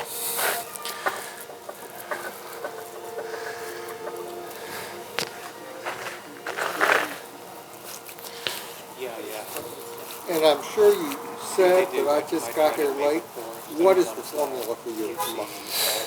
The muck that I usually make is a combination of some of our native clay. I'm from Chicago. So some of our native clay. I use akadama as a soil, so I use the siftings, the dust from the akadama clay. Some peat usually, and long fibered sphagnum moss. There's a lot of different recipes. This is cow manure and some akadama fines and some sphagnum moss and some potting mix and some clay. So you need a clay, you need something that's your binder, and that's where I get it from my native soil. I don't just take it from the ground and use it. What I'll normally do is take it, flatten it out as best I can, and let it dry. And sift it, get all the stones out, any organics, wood chips, anything like that, because that'll break it up. So you want it to be, fine and clean. And then once it dries and it can be sifted, then I'll kind of reconstitute it and add those other components to it. Okay. That's how I normally do it. Clean your dirt first. What? Clean your dirt first. Yes. Yeah, because those big chunks, and like I said, rocks and big chunks, what they'll do is it'll fall apart away from those things, and so it weakens it. And we want it to be stable and strong. And this backside is going to be a little bit high, so we need stability. And I don't necessarily need it to be like, 3 inches thick, but we need it to be strong enough to do the height that we want here. And create that, so we could take something, of course, that's relatively flat and change the whole feel of it because of just that little bit of height that we can add to it. Of course, as we come to the front, we're going to want to have that flatten out. And it's all going to be pushed and laid down. You'll see as it all comes together, it's not going to stay up that high. So we can make it taller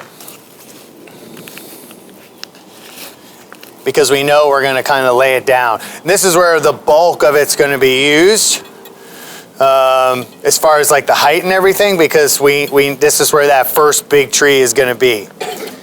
I do need to save some. So it's going to start to slope down. We're going to start adding some stones and other elements. And then we're gonna come around here for the front. So this middle part, we're gonna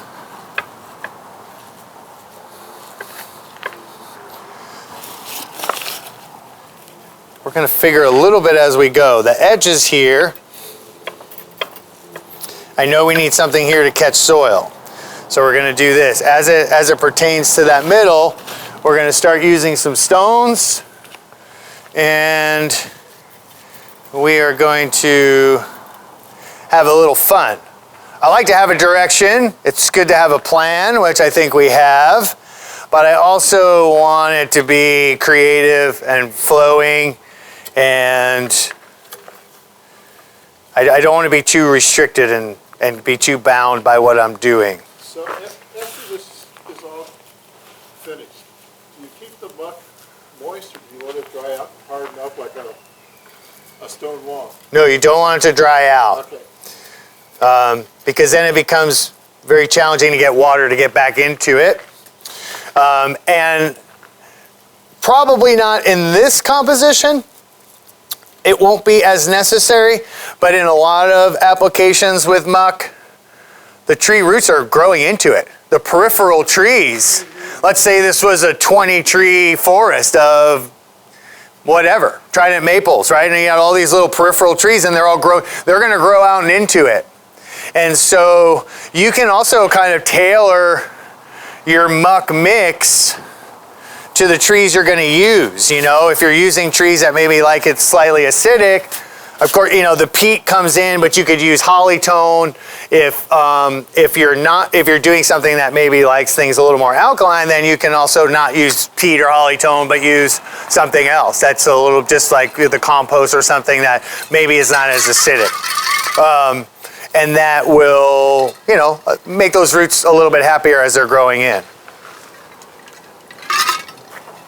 Okay.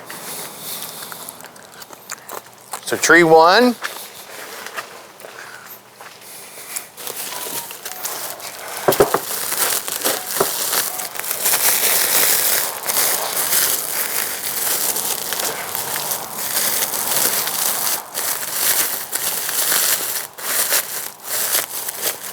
Okay, a little scoop. Let's see, I can use a pot maybe. Oh, this will work.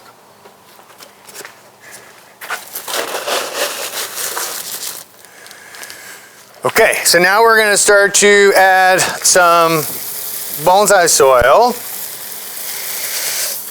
of which there are many different kinds. What we're using here today is turfus, granite, and pine fines. Small one. That's all right. So at the Chicago Botanic Garden, we use akadama, pumice, and lava rock. Depending on where you live, what you can source, how much money you're willing to spend, there are lots of different kinds of soil mixes. Knowing the soil mix is as important as the soil mix itself, I believe. I happen to like the soil I like for various reasons, but I like it because I know how it works. I know how it takes up moisture, I know how it responds to things, I know how the trees respond to it. These are junipers, so they like a well-draining soil. They don't want to, you know, have something that's really organic. And so this is a good mix. The granite is solely for drainage, does not absorb any water. There may be some tension on there or some water adhesion and then cohesion. And then the turfus does absorb moisture, gives it up very quickly, but it does absorb moisture. And then the pine fines, of course, will absorb moisture, and they can also sweeten the mix, if you will, or add a little bit of acidity to it, which is fine for the junipers. So, hi, welcome. So I'm just adding a little more soil on this far side. I do want it to tip forward a little bit.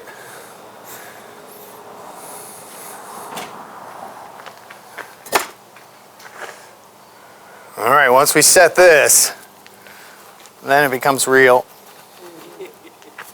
Because then everything else will be based off this, right? Everything about this tree is setting the tone for the entire composition. Let's tweak a few things as we go.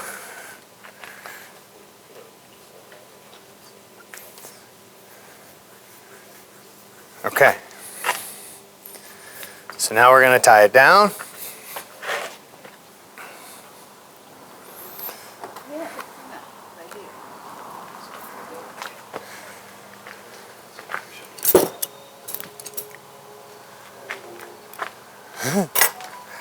Okay, so when we're tying down, I've got it where I want. I've got soil underneath it, of course. I have a center point and just kind of twist and just kind of settle the tree in. We're also going to use our chopstick and push the soil into all these peripheral roots, which we are going to continue to keep moist. Thankfully, it's a cool day. We're not in the sun, but if you're doing this at home or someplace, if you're outside in particular, it's nice to be in the shade. You can also take a cloth and wrap a wet cloth around these plants as you're doing the work, and of course it helps to move with purpose. So as I'm tying the tree down,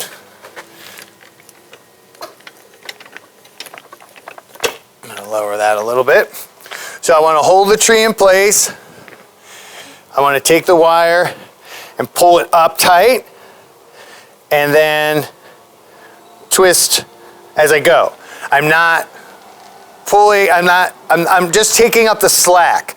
I'm not cranking down on the wire. The aluminum wire is soft, and if you crank down on it too hard, it will actually just break. So I'm pulling up and just taking up the slack and going till it's taut, okay? And that's a nice place to start. And I'm going to crisscross things. I want this to be in there. I don't want to go over any major roots that are going to, that the wire is going to restrict the flow of energy. There's a few dead things here. You can also use like rubber gaskets, airline tubing, or whatever you're using, but you can use that stuff. This here has some dead wood right there. So I can actually use that little dead wood piece as an anchor. I'm going to do the same thing. I'm going to get it started. Oh, I went the wrong way.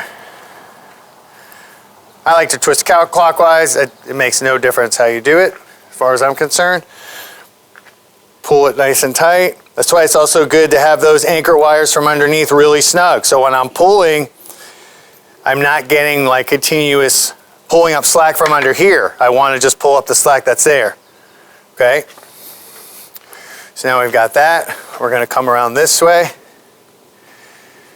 And we're going to get this. Now there's lots of, like I said, there's lots of different techniques and ways to do things. You know, I put screws into trunks and anchored. If you don't have good root systems, there, you know, you can use bamboo pieces, you can use screws, you can do a lot of different things in order to get the tree stable. And that's really an important part of this. So again, pulling up all the slack, twisting it down, pulling up the slack, taking it down. And that's quite stable, right? Moving the slab and this turntable, the tree itself is not wiggling. So I like that. I like to find my...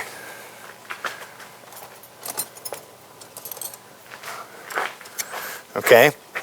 Now, as we get over here, I'll save some of these long wires because they can be used to connect. So I want to make sure, so I've got this wire, which I can connect here. This probably won't, well, we might save this piece here because this might work to connect there. We can also tie into a piece of this wire that's here. Okay, and we'll save these. These backside ones are probably not going to do us very much good, so I'll shorten those. Come around here. Any last minute tweaks? So I want to look at it not only forward, but I want to look at it here. It's coming slightly forward. The stone is also slightly tipped. So let's pull that out for a second because that changes the angle. It's better actually. It was coming a little too far forward.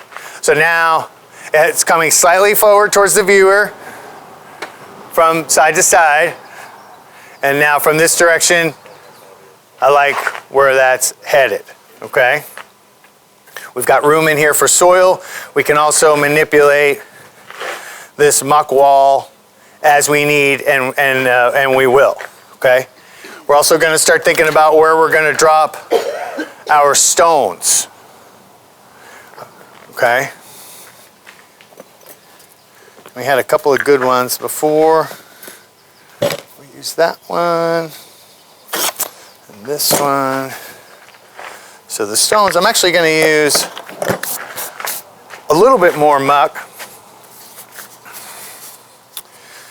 which will help with soil retention. And we're going to kind of bring that around. And I don't want this to be kind of a, that's why I left this front open, because we're going to open that up and create an area there. Same thing back here. I don't necessarily want this to be a straight line across the back. It loses a little bit of the interest maybe. And so if we can kind of bring this in and bring a little more muck somewhere around here. We're going to put rocks probably on top of this and maybe even in between this, but this will prevent soil from coming underneath the rocks.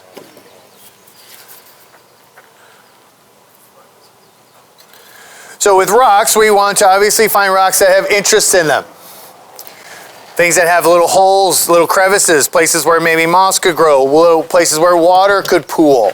This has got some cool interest in here, right? So we want those pieces, we want to be able to see that kind of stuff, right? We want to see the interesting parts towards the front.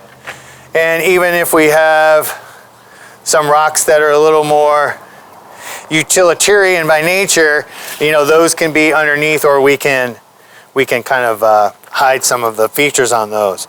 But this could be something cool here in the front, right? It serves a purpose. It breaks the line there. It's not a perfectly smoothed or rounded rock, so it has more interest. So I like that. Okay, and then we got to get some more from back here. So this rock's a little less interesting, but it could serve this purpose here of kind of coming right up underneath this. And maybe we'll make this muck wall a little higher and then drop that right there.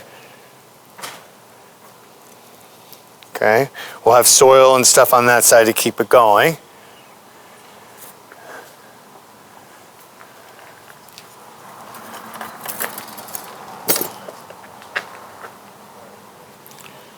Want that to be inside.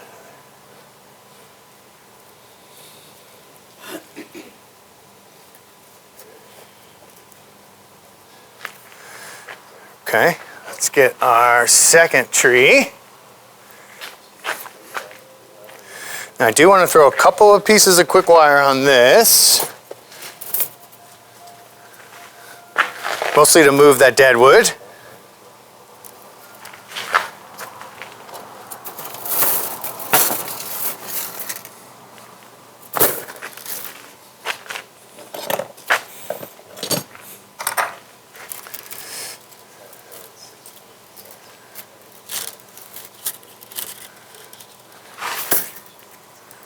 When I wire, I like to cut off a longer piece, and then it limits the amount of waste. So if I'm connecting this, then I'll cut, and then I'll still have my piece. And then instead of trying to measure it and then laying it out, provided when I lay it out that I don't go too long on this side,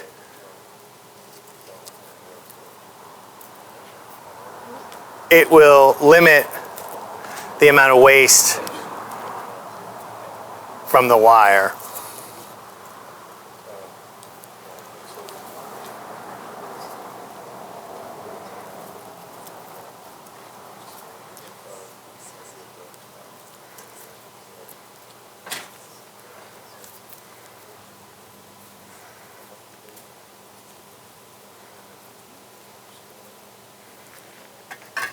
Up to our music.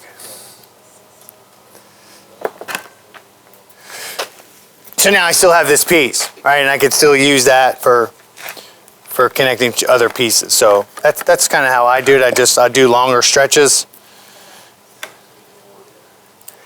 And again, this is going to bend. We can get this going in the direction. And if it breaks a little bit, who cares? It'll dry. If it splits, that's okay. And we can even peel that back. And we can kind of twist and bend that down, and that helps tell that story. Okay, again, the little stuff can get styled and pulled out, but again, I just feel like that's probably, we don't need to do that today. And then again, we don't want that cut edge on the ends, and we can embellish that. So that helps tell that story. This one, maybe we could just bend, see if it'll stay. Hi. Okay. So now the dead wood is kind of giving a little bit of direction, and then when the tree really gets its wiring next year, you can use the dead wood as kind of that guide for the direction in which we're going. Thank you.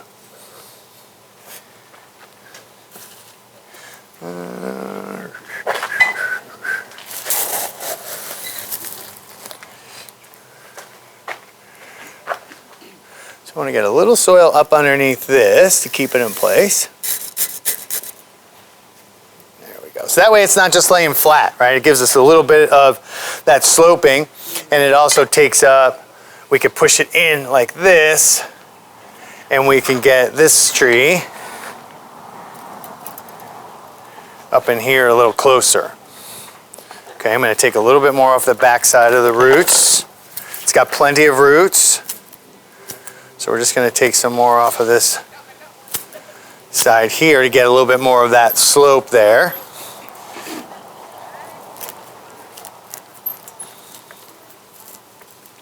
And we also want to reduce it in the front because that's where it's tipping down. All right, so this is going to be tipping down. So if I cut that on an angle this way, then it sits firmly, and we could push it right back there. Okay, we are going to put a little bit of soil underneath. I'm going to turn this real quick.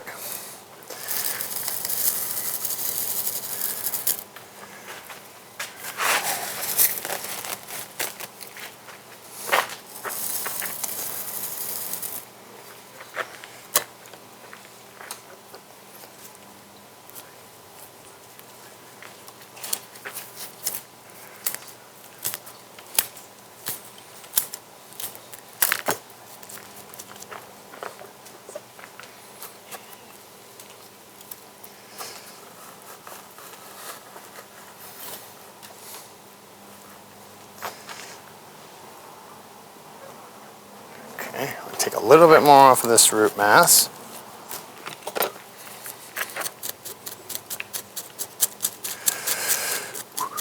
Anybody have any questions? People who have come later, how we got started? Is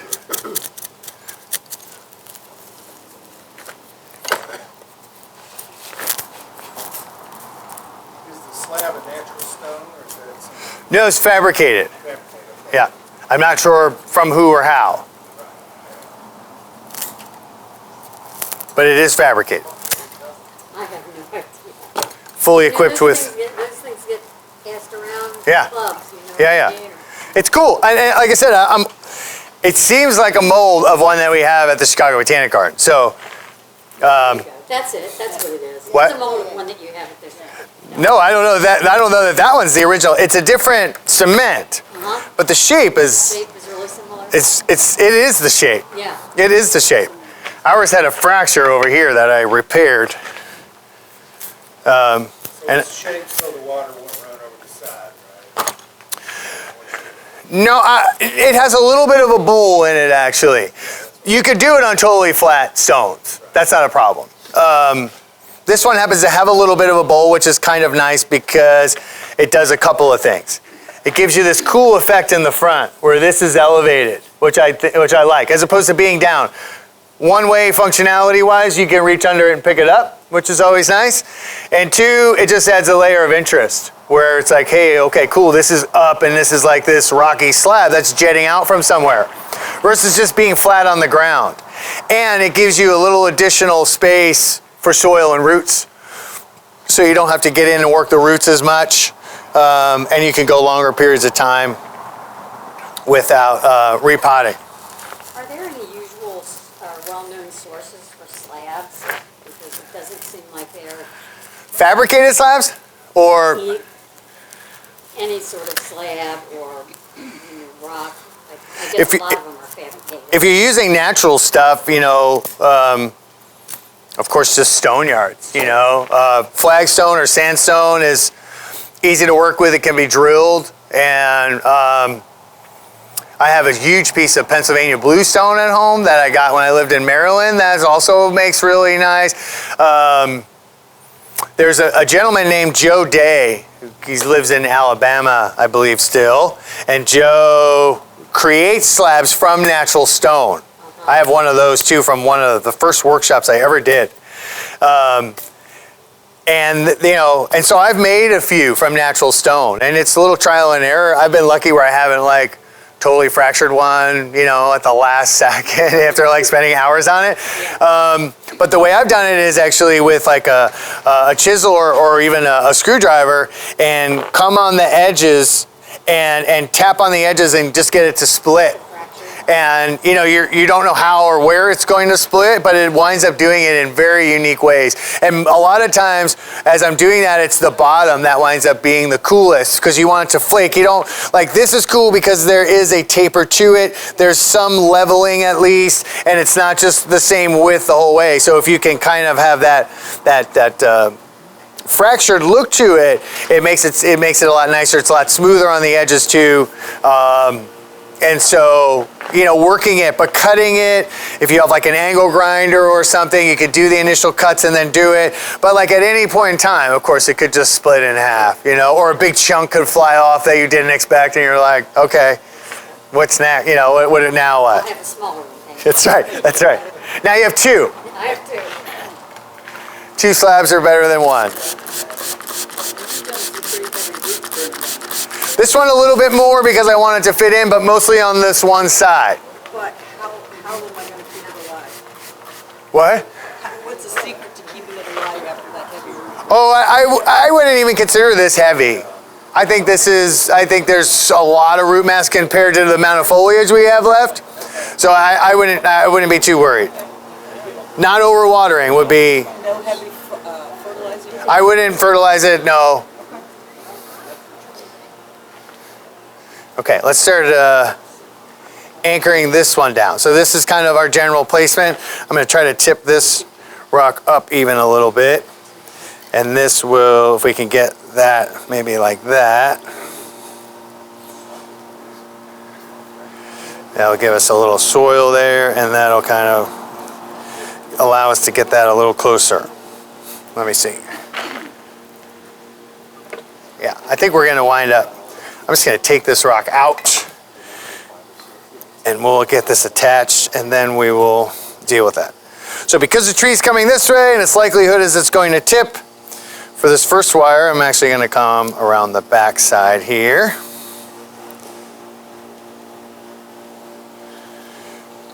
Now, if you've got wire that's coming like on an angle, and you're worried about, as you are tying your tree down, the wire is going to slide, there's a couple things you can do. And one of them is to make a tack and tack right through. You can do it in multiple points if you want.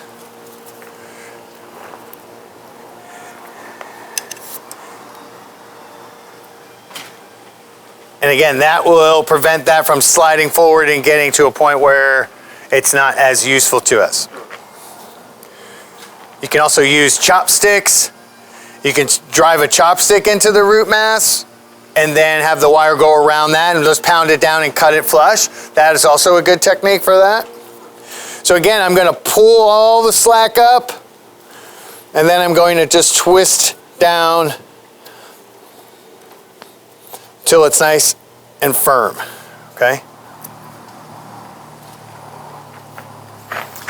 So we need, I want to get something across here. We only have this one.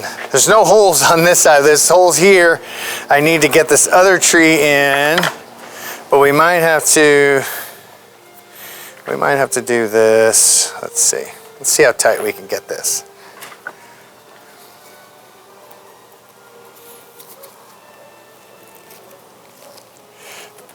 You can certainly over tighten these and break the wire, which is frustrating, and in a public demo, embarrassing. So we won't do that. So I think we can bring this here.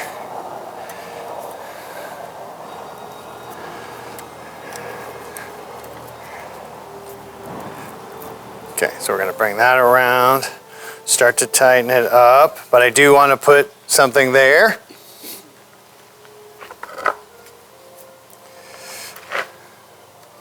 You can also cut this. So if you've got a long piece and you can also cut that wire.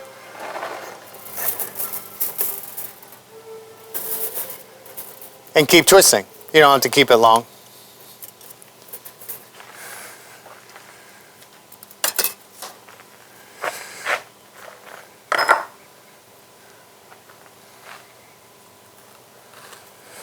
Push that tack all the way in.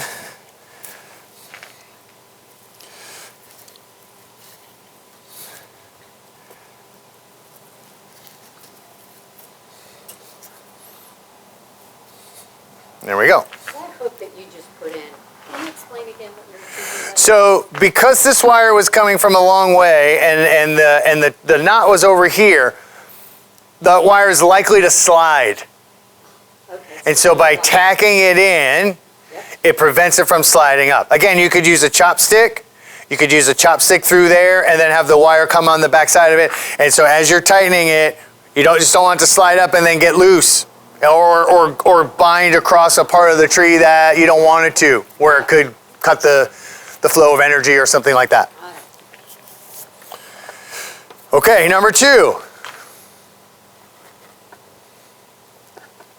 All right, and then we'll start getting our rocks in there. I wanted to move that rock because I felt like it was causing problems. So we want to we're going to do maybe something like that.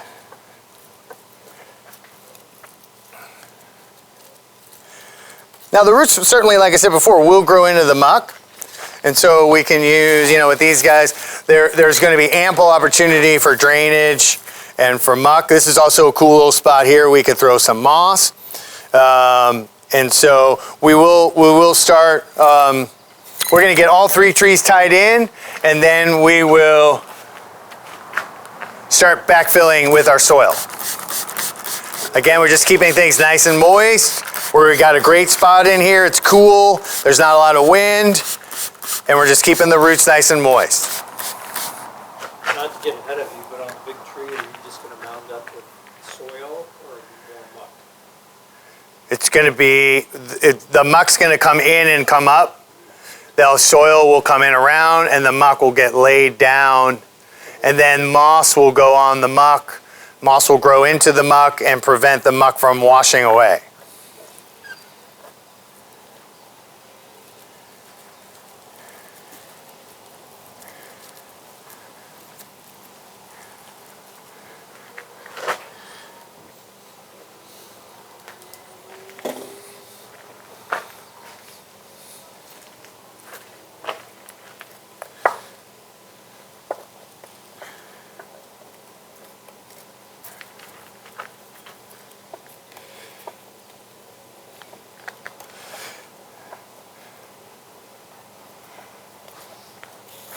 So again, I want to try to create a little cove here maybe where that kind of comes up and in. So same as with the trees, using different sizes of rocks and different shapes of rocks, of course, is going to be important in creating something that looks cool. Creating layers, little notches, thinking about, okay, yeah, maybe moss can grow in here, or if we have a little herbaceous plant. With junipers, and certainly with this kind of wind-aided composition, we want to think carefully about the kind of accent plants or companion plants that we put in here, right? So we want things that are maybe like a little more succulent-like, or things that might grow in rock crevices, right? We're setting a scene. So if we set a scene like this and then we put in something that's very lush, or something that's tropical, or something like that, then it obviously changes the look of the composition. and changes the feel of the environment. So we want to be mindful of the kind of accent or companion plants that we're putting in these compositions. We'll see what we have here today. I feel like these guys are, this little hosta would look super cute in there, but I don't feel like that would grow where this is going to be, right? So again, a little like a sedum or some kind of little succulent that we could have in and around and trailing around these rocks would add a level of interest. Same thing with the fern. Like a fern will look cool. It's a little big for the scale, but also a fern is going to come from a much different environment than I feel like we're trying to create here. So I don't think we'll use any of these, but we'll talk about where we could put accent plants, and we can cut through the arid house and just start harvesting some stuff. I don't think they probably appreciate that, but a little, something in here again in these little rock seams and in these little crevices. Just if you put a couple of pieces, they start to spread. It'll look really natural and it'll look pretty cool. So, in the future, those can be added. All right, last tree. I'm just looking at the stones as I'm going, seeing how things are kind of interacting with each other. Again, we're going to put soil, probably a little more muck. We may even be able to put another kind of stone here, and we're going to start layering things as we go. It's all kind of like coming together, and like one of those home makeover shows at some point, it will all make sense.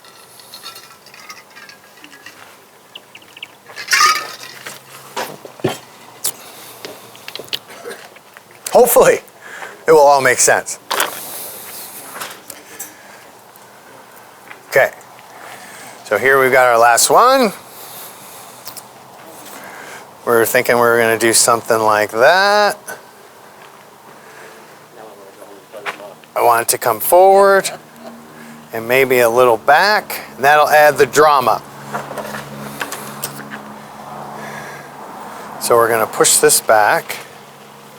Everything's going to come back a little bit, make it a little more condensed. We'll see a little bit more of this stone.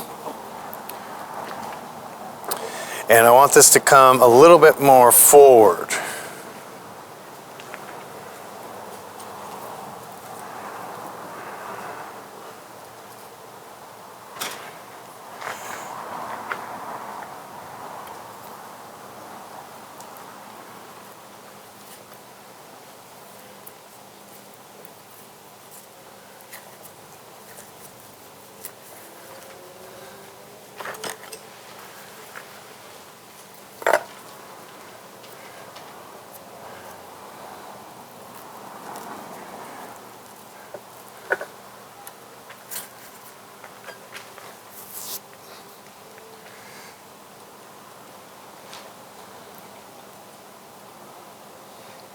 These are slightly different foliage types. So here we have the scaly foliage.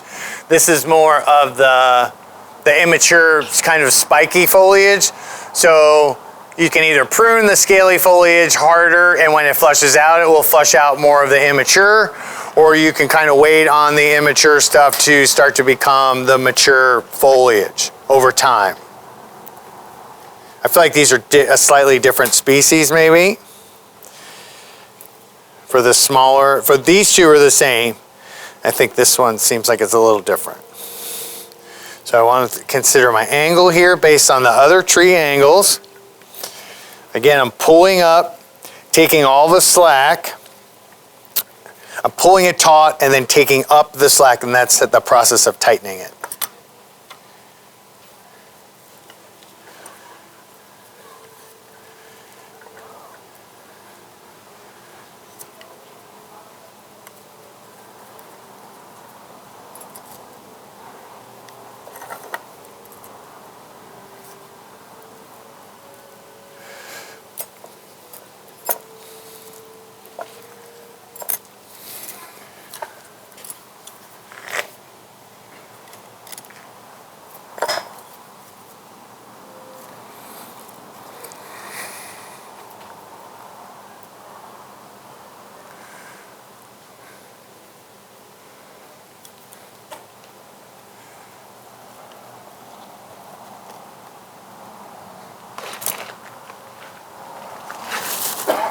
do my little scooper.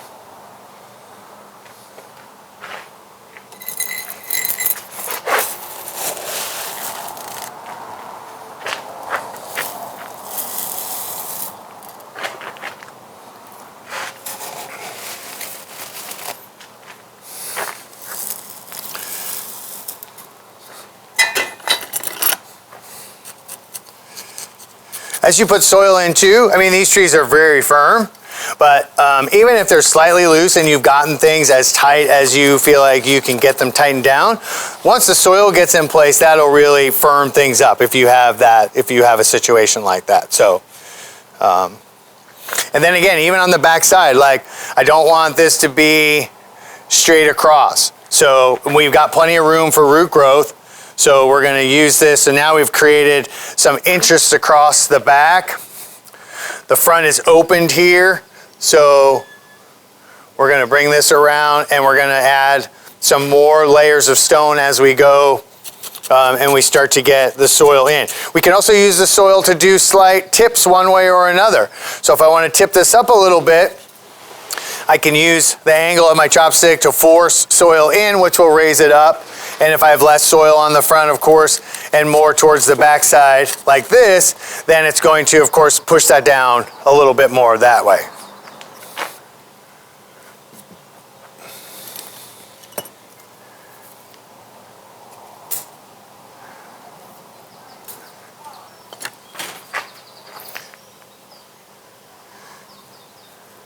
Okay.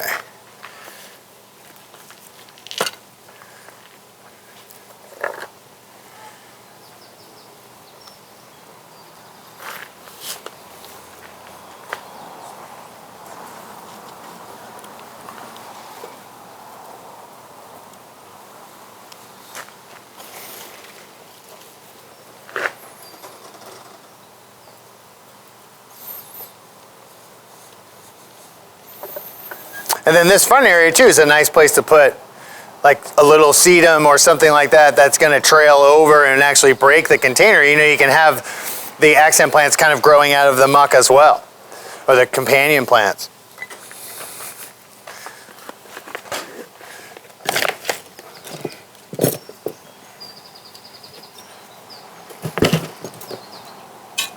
I call them companion plants when they're in the composition. Accent plants or kusamono or something like that would be something that's outside of the container. That's just my own personal assessment, but. So now we're going to start to get some soil in and around. We want to work a little quickly with this because the soil is dry.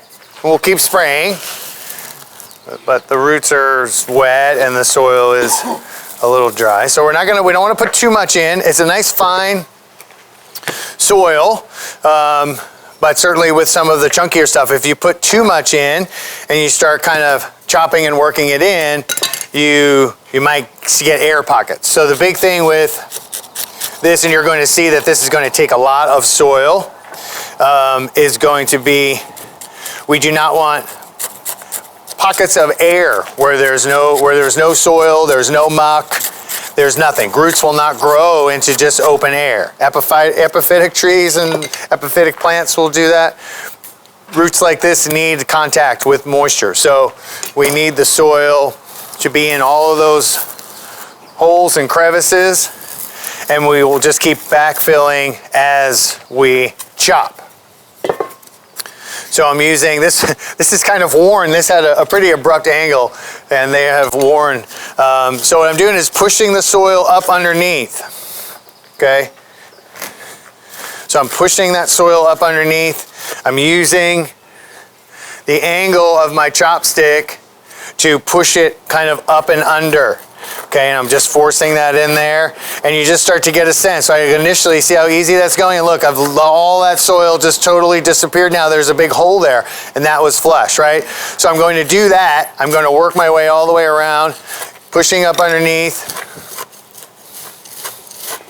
and making sure that the soil is up underneath. A lot of people do like that little volcano in the middle, and then you kind of wiggle your tree down. The purpose of that is to have that soil, because it's hard to push the soil up to the middle. So the purpose of that is, as you wiggle the tree down, that little volcano flattens out and it pushes the soil out, so you don't have to get the soil up that far into the center.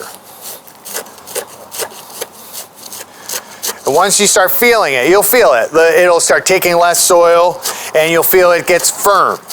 You don't want to overdo it, of course, but you do want to make sure that all of those air pockets, and then boom, there's another one. You can feel it right away. As soon as you break whatever it is that's kind of that outer layer, as soon as you break that, it's like instantly you start feeling the soil take off.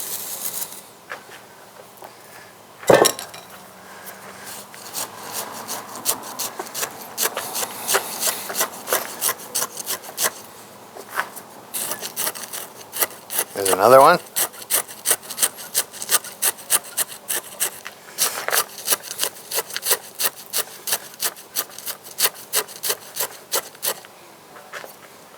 And we're going to start to work this muck layer back. Okay.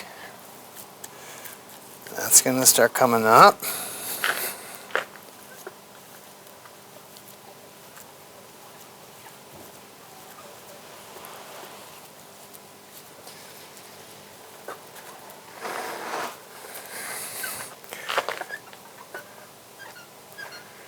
I like it to be as sloped as possible. There are some areas in particular in the back that might be a little more straight. And that's really working as a nice wall. Towards the front, we want it to somewhat be sloped, right? We don't want it to seem like we're making a wall out of muck. We want it to look somewhat natural. We're going to cover this muck with moss or sphagnum moss. And we're going to use as much of the green moss as we can, maybe in the front. And then towards the back, we'll use some sphagnum moss until you guys can get some other moss. But the moss, of course, will grow into or take moisture from the muck and stay nice and moist and green and happy.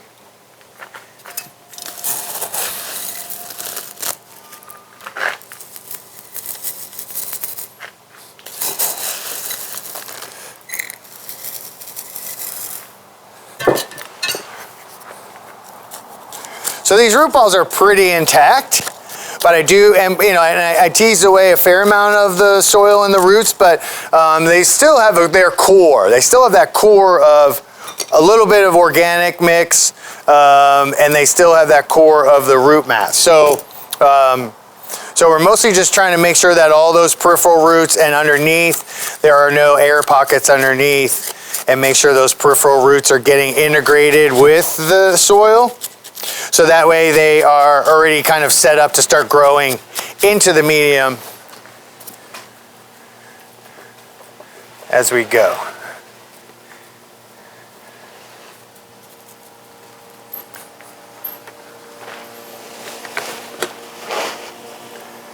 So this back side here has got a little bit exposed. So we're just going to put a teeny bit of muck there, and we're probably going to wind up using some more rocks over here, and we'll start placing those too as we go.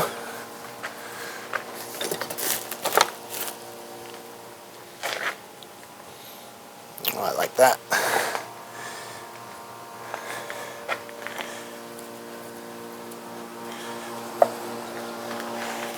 The muck kind of helps hold the rocks in place too. Sometimes we got a little pocket here. It acts as a leveler, and it will hold moisture there. And we're going to bring the muck up a little higher here. We're going to get a little more soil in there and make sure we have no pockets there. And then we'll bring the muck up around that again. The moss or the sphagnum moss is going to hold this in place, and we'll keep this upper part of that root mass intact as the roots are kind of growing down. And then the moss will just kind of grow up here. We'll probably throw a stone here or there too.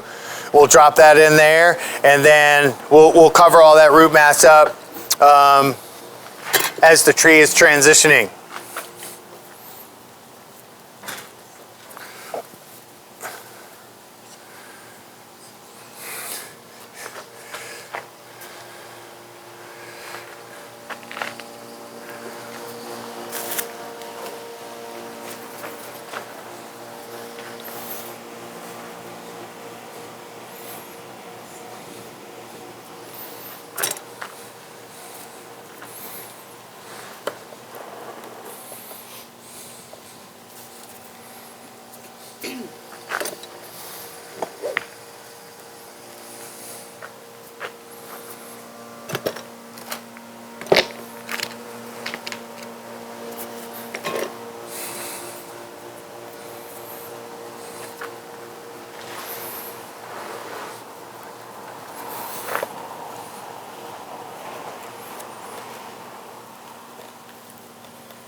So you can see I'm starting to lay down the muck a little bit more as I'm going around, looking for opportunities to add some stones and add some dimension. I like the way this is kind of coming together now. Again, like little nooks and crannies to add some little companion plants. We've got trees are offline. We've got the depth of the composition. We've got trees in the back, in the middle, and in the front. All the trees have a similar angle or attitude. And hopefully it's starting to look like something that's of interest.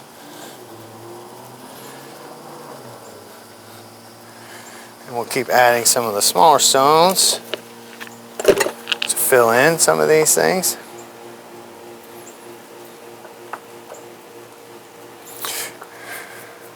And this is all very subjective, right? There's no real right and wrong here. We're gonna try to break up lines, try to add some layers of interest where we can. Then we may have to use something a little bigger somewhere.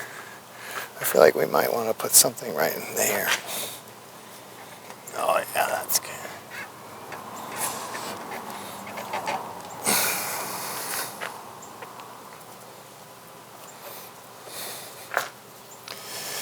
So I don't want to see that flat edge there, so we can kind of tip that. And then of course we can use soil or a little bit of muck on the backside to cover that.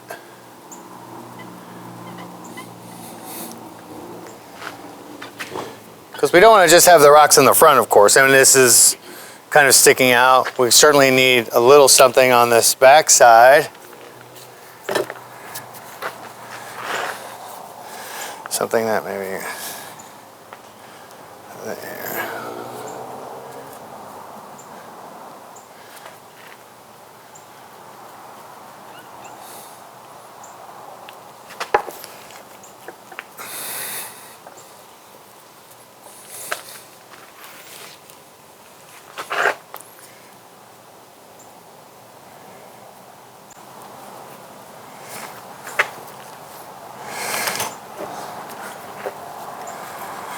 It's good to have a stone that somewhat mimics the stone that you're using. In this case, the color is a little different, but that's okay. You could, you could put maybe a little treatment or something on the slab itself, but I don't think it's that big of a deal. This has a little almost pinkish, warmish, and then the stones are a little more in the grays, but that's okay.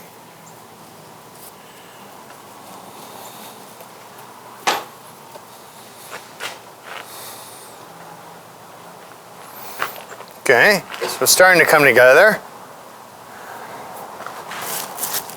Got a few more stones we can add back here maybe.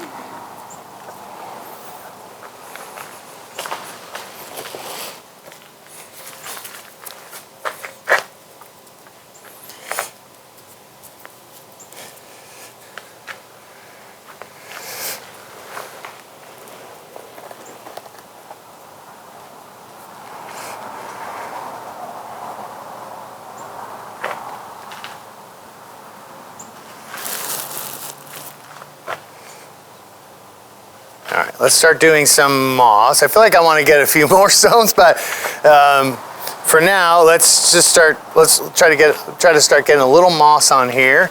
Let's see what we've got. This is kind of cool. I wonder how this might look.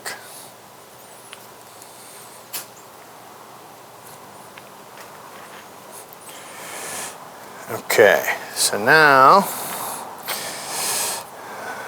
that we have the stones, the moss will go a lot further.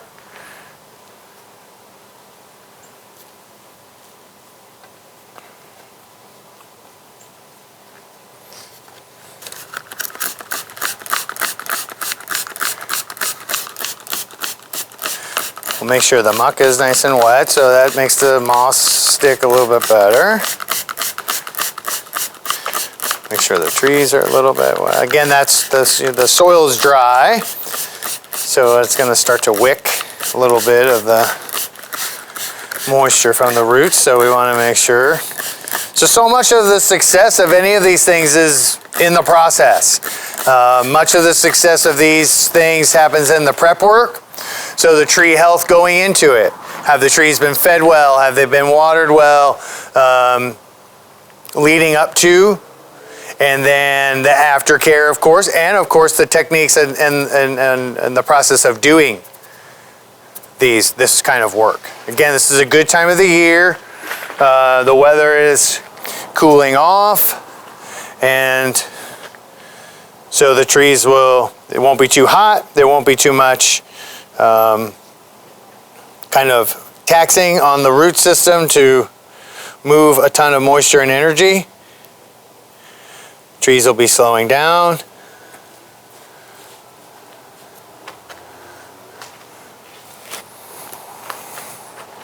So aftercare is mostly just going to be to, water it, keep it in the shade.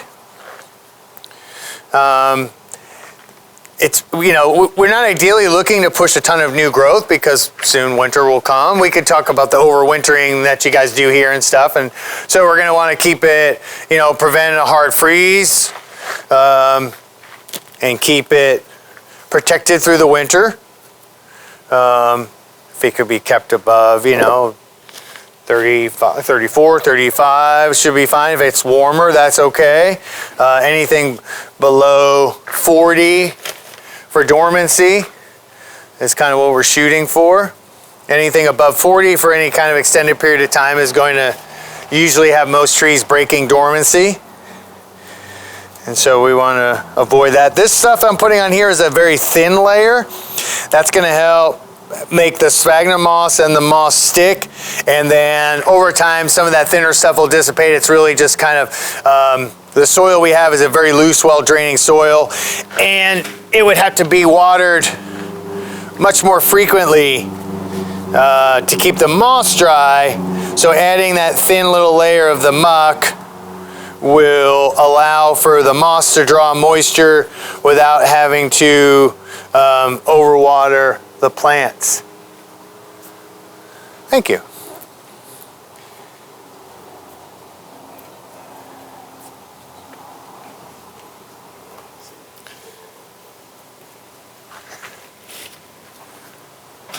Now, slab plantings don't typically need as much repotting as trees in pots. You find that the roots can grow into the muck.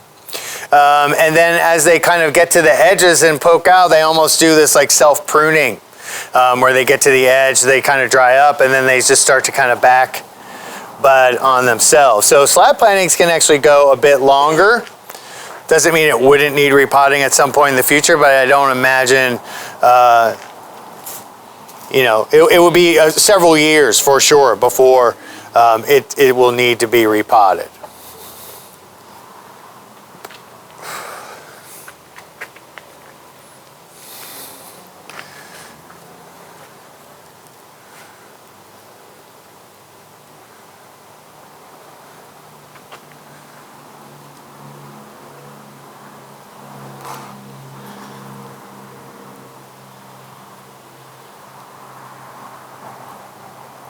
Now, when you water this,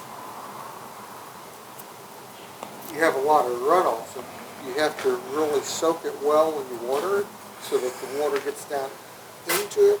How do you keep the water from just going off? Well, I mean, you're going to water kind of where the trees are, right? And so it's going to go over that root mass and it'll percolate through. It's a very loose, well-draining soil, which is nice. And so, yeah, and it'll percolate through the muck pretty quickly. Okay. So, yeah, I'm not too worried about that.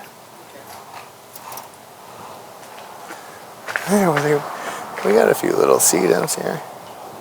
These might get big real quick, but we'll throw a couple of these in here.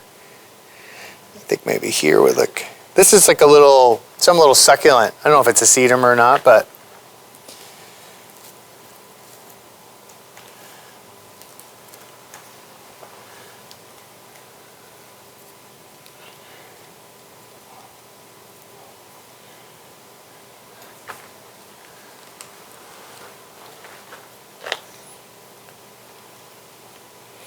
kind of break things up a little.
I probably wouldn't feed it too much if it if it starts pushing some growth, maybe even like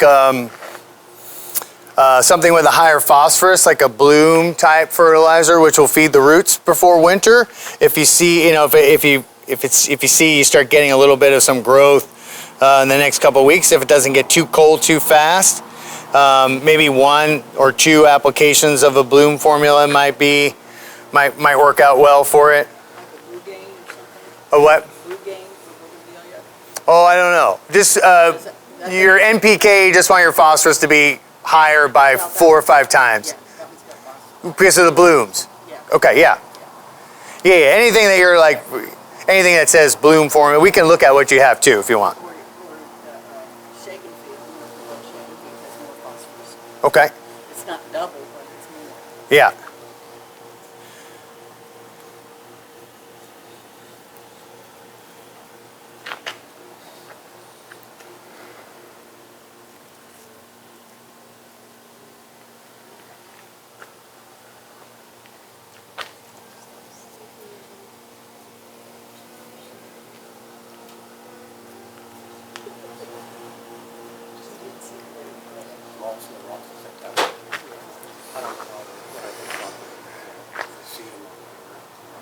Okay.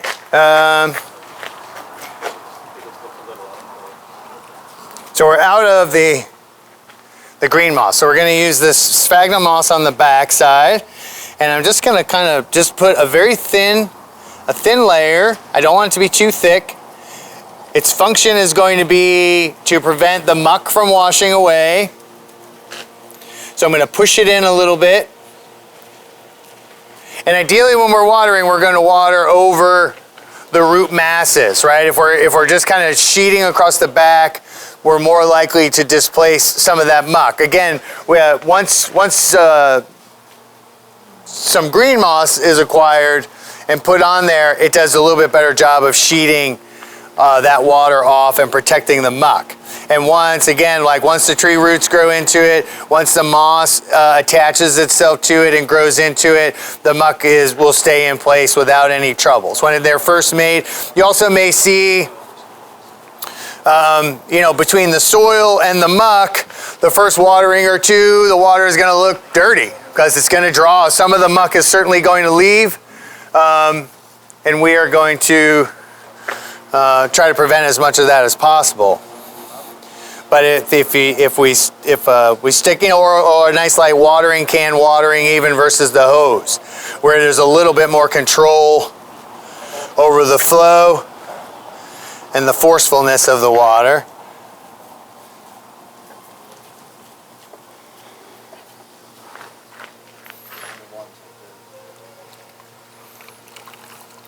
This is just long fibered sphagnum moss. The long fiber stuff is better because it will attach and hold better. The finer stuff, you know, is just not as good because it's shorter. So the longer fibers help connect things better, of course.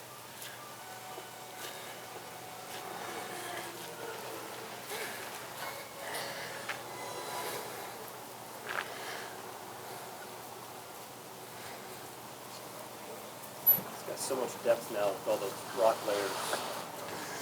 Yeah, thanks. So interesting. Yeah, you can kind of see yourself climbing up here, you know, and running through. Just looks like a place I'd like to be. Backyard goals. Yeah, right. And the brown, you know, the sphagnum moss doesn't look bad. It's just not as pretty as the green, but it probably almost more appropriate for this scape. Moss eventually grow with the sphagnum? No, I mean, if you put spores on, this won't grow. The sphagnum moss won't turn green again. But you can, what I like to do with these kind of plantings or anytime I'm trying to propagate moss is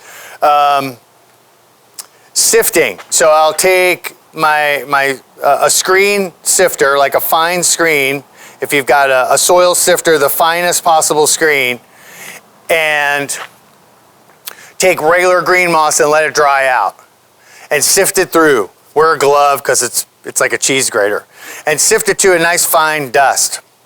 Equal parts of sphagnum moss. I use the cleaner, shorter sphagnum moss for that. Retains moisture better, I think, and it's just as cleaner. And the longer stuff is harder to get fine. And then use the dry moss sifted, fine sphagnum moss sifted, 50-50. Add water to it, and just spread a thin layer over muck, soil, anything. I've had the most success with that. I've tried most ways to propagate moss, buttermilk and beer, and like all the ways that people do it. I have not had success any other way than that way with doing those things. So that's also something you can do.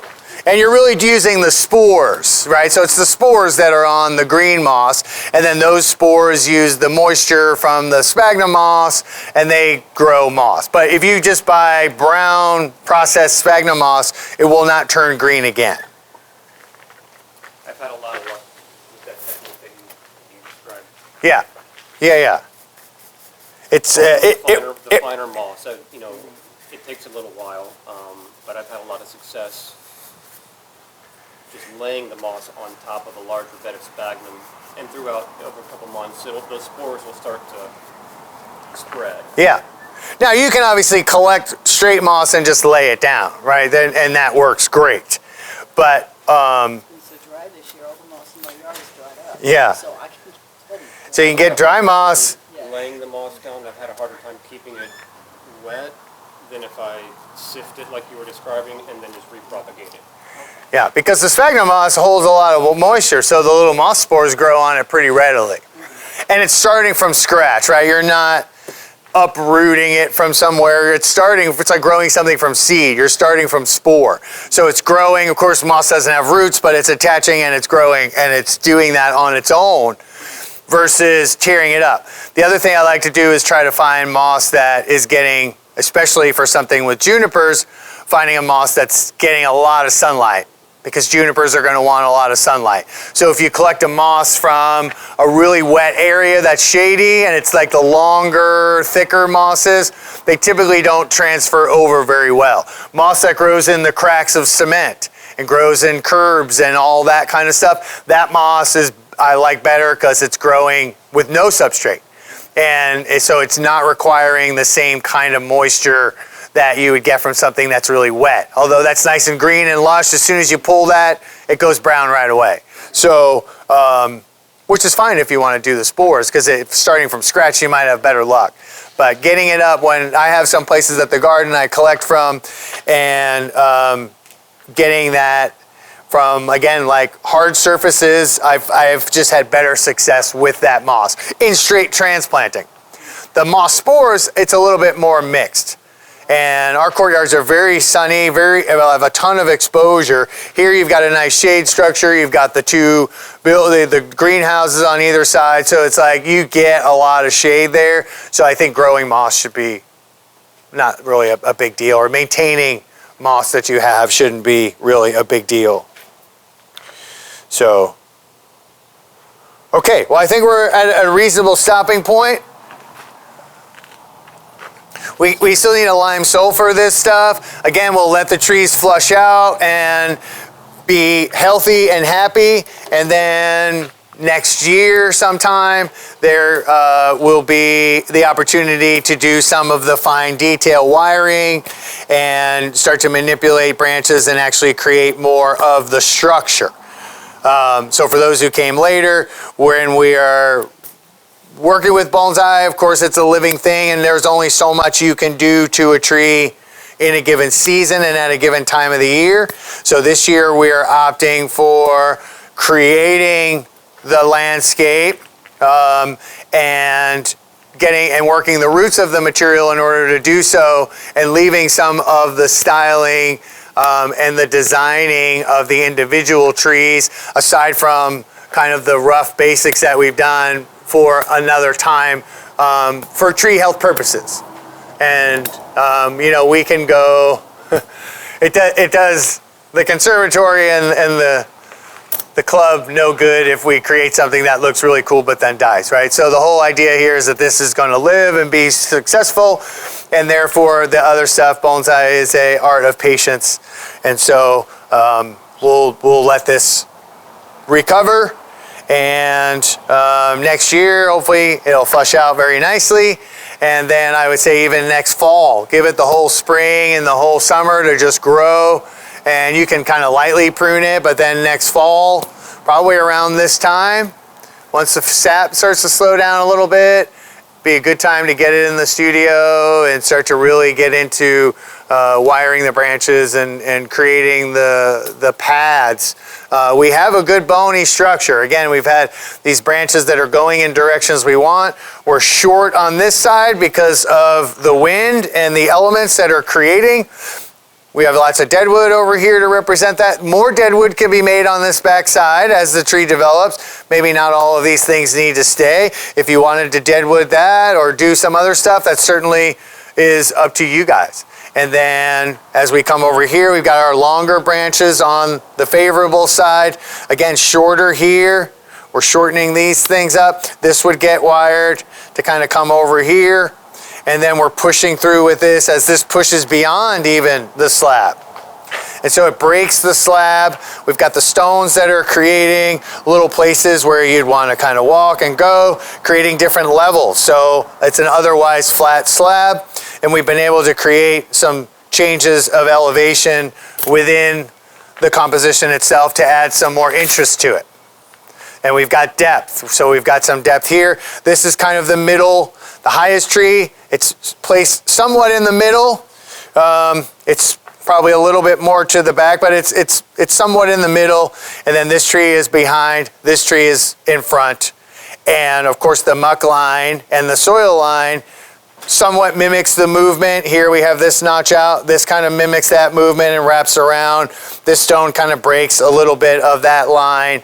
And then over here too, these stones are kind of breaking outside of that line. There's more room for stone placement and stuff. I ran out of smaller stones, and so I didn't want to do big ones. We certainly have the opportunity for some stones here, and definitely like a stone or something over here, which I could grab too and do it. But I didn't want to break away while we're doing this. So layers, having different layers of the stones, right? When you're climbing and walking through these areas, the stones are going to be kind of stacked and layered on each other. As things shift and move, you're going to have all of these changes. Some stones are going to be going kind of up a little bit. Some stones are kind of be going down. So again, nature is very random and nature is very asymmetrical. So we're trying to create something that is aesthetically pleasing, but also is trying to tie in, true elements of nature. We still have somewhat of this triangular shape, right? We're still kind of, here's our high point. It's an elongated, it kind of comes down, right? And then comes over and then down. So we have kind of these little triangles within. So if you're looking for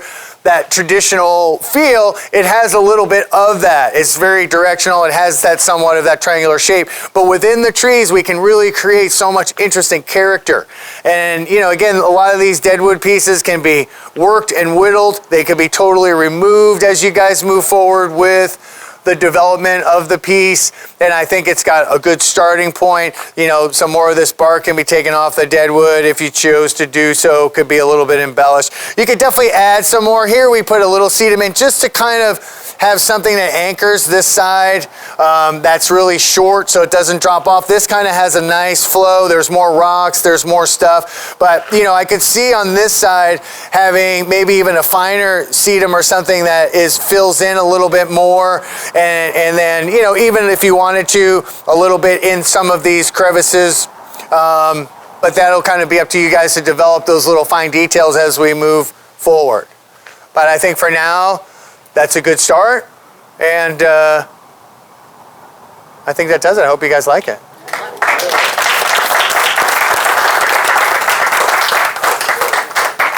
Questions? Concerns?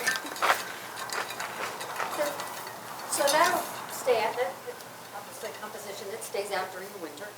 You don't bring it inside, it's a juniper. Well, it should be protected, Right. but cold. I understand that, but if we put sedum in there, is that gonna hold up over the winter? Yeah, there's lots of hardy little sedums. We have like little sedums and stuff in the hardy stuff that yeah. And a lot of it'll stay, it just kind of goes dormant, but it doesn't die back. It's not like perennial, it's somewhat evergreen, but it will stay through the winter. Okay. And so I have that on a lot of so because the courtyards at the garden, there's a piece of wire sticking out of this. This thing I've been giving you a warning, sorry. was created probably by a wire.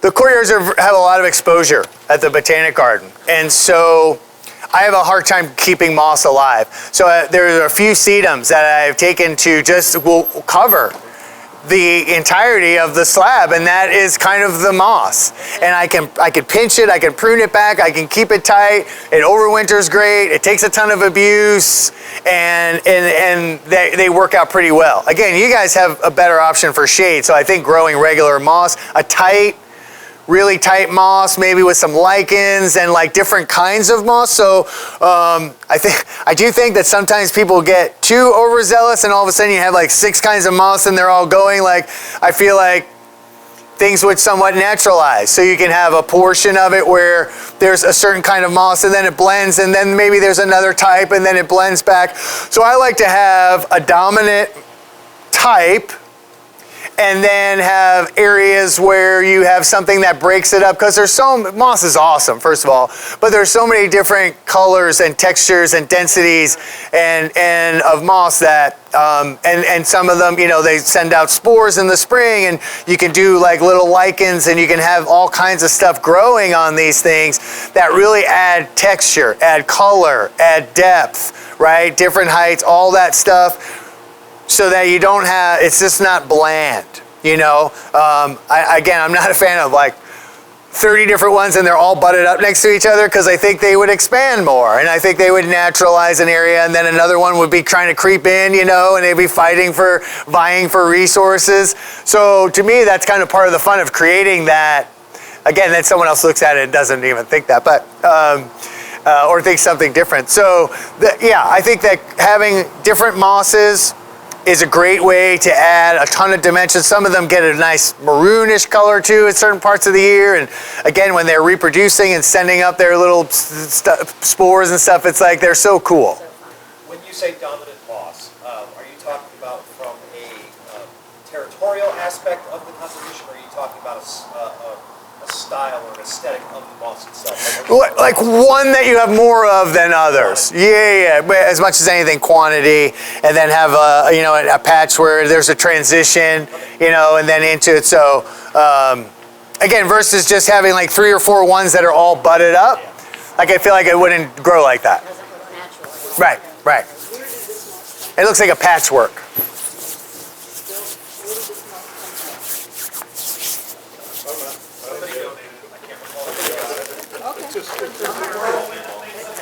Yeah, this stuff is pretty thin. So I feel like this came off of someplace wet, like a rock surface. It was growing over a rock or like a little watery area. And I feel like this will probably turn brown shortly, which is fine. And then it'll hold the muck in place, it'll serve its purpose, and then next spring, make your moss mix or gather moss through this fall and early spring when you get the moisture comes and the moss comes before it gets too hot, and then start kind of patching it in and piecing it in. That won't come back? It may come back. I have a feeling, if it turns brown, probably not. Okay. But if it stays green, sure. But from my experience, I feel like the thinner, longer fibered mosses don't make the transition as well. However, we did put it on muck. It's not on soil. So if it was on bonsai soil, probably it would turn brown quicker. This may still brown up, but hopefully it will stay, or at least some patches will stay, and then you can kind of add in and fill in and around it.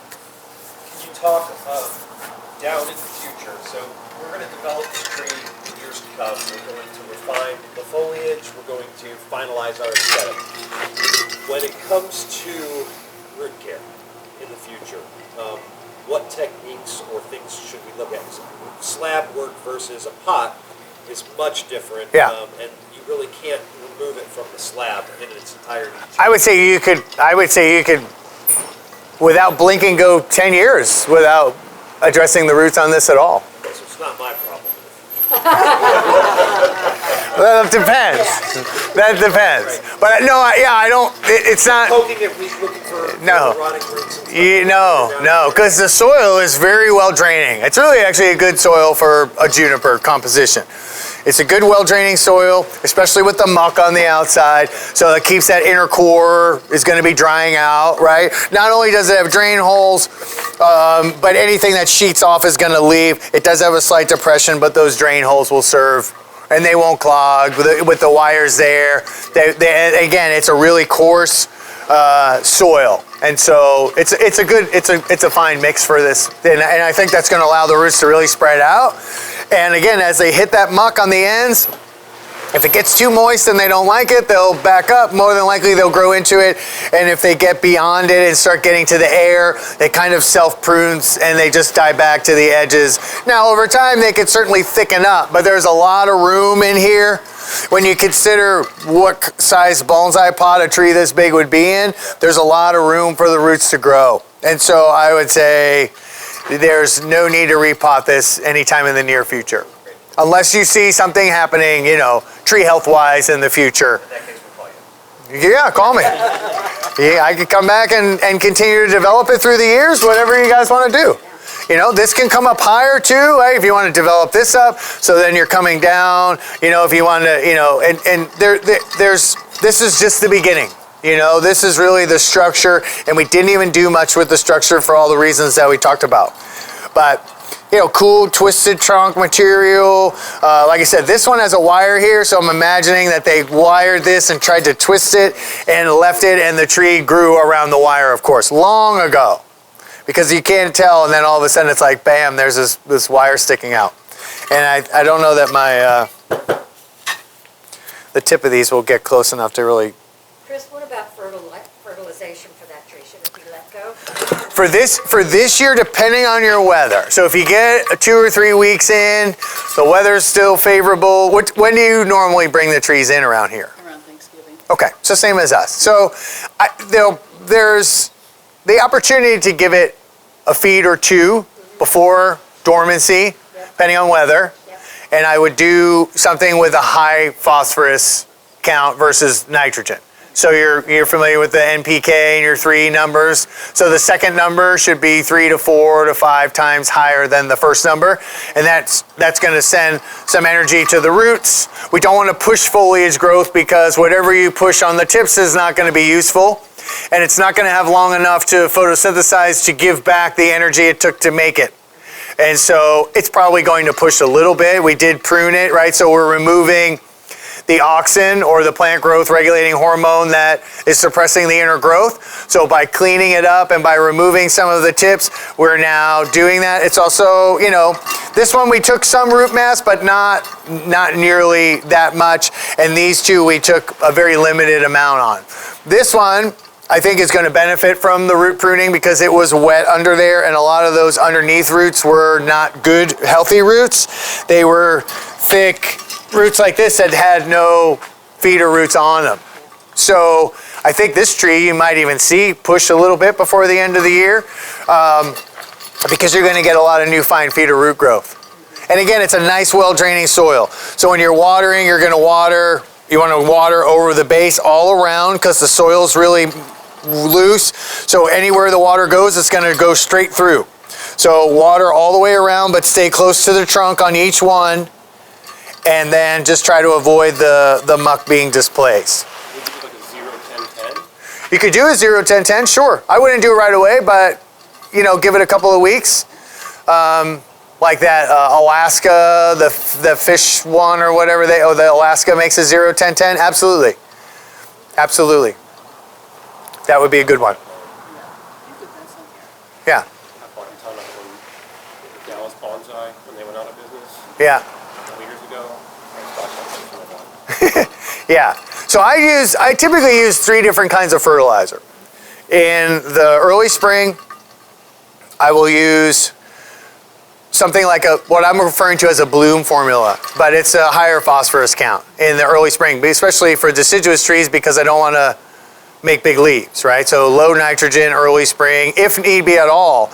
I'm feeding with the same thing in the fall. So ideally the roots are getting enough energy that they can push their first flush without any assistance in the spring, and that'll give you the smallest deciduous leaves. During the growing season, of course, I'm giving something that has a high nitrogen count. And then, you know, in the heat of the summer, I will give something more balanced, like a 10-10-10, I think I have a 14-14-14, right? So we're still doing macros and micros for plant physiology and plant growth, but we're not necessarily, you know, in the heat of the summer, the trees are shutting down by me. The deciduous trees are done growing, and, you know, the growing season really ends much earlier than we kind of consider it, because once that heat of the summer comes and the deciduous trees shut down, anything they do after that is not really going to be part of the tree because it's on the periphery. And at this point, I'm not pruning deciduous trees at all until they drop their leaves. So I'll do more of a bloom, I'll do a grow, a balanced, and then I'll go back to the bloom towards the end of the season. So things I repot, absolutely do a 0-10-10 or a bloom formula. That most of my repotting's in the spring, but those will all get a bloom formula just to kind of rejuvenate those roots and make sure they've got the energy they need or the resources they need to continue to grow. Some people will actually put a slow release granular that has a lot of phosphorus in there. When I was volunteering and interning at the National Collection in DC, they would do that. I forget what the numbers were, but it was like a 0 something something, and it was like a turf. It was like when people, a product I think that was used for like when turf grass was initially planted. So it was all for root growth. And they would sprinkle some of that in the bottom of the pot, so when the roots started to grow, they would get to that and they would have all this access to nutrients.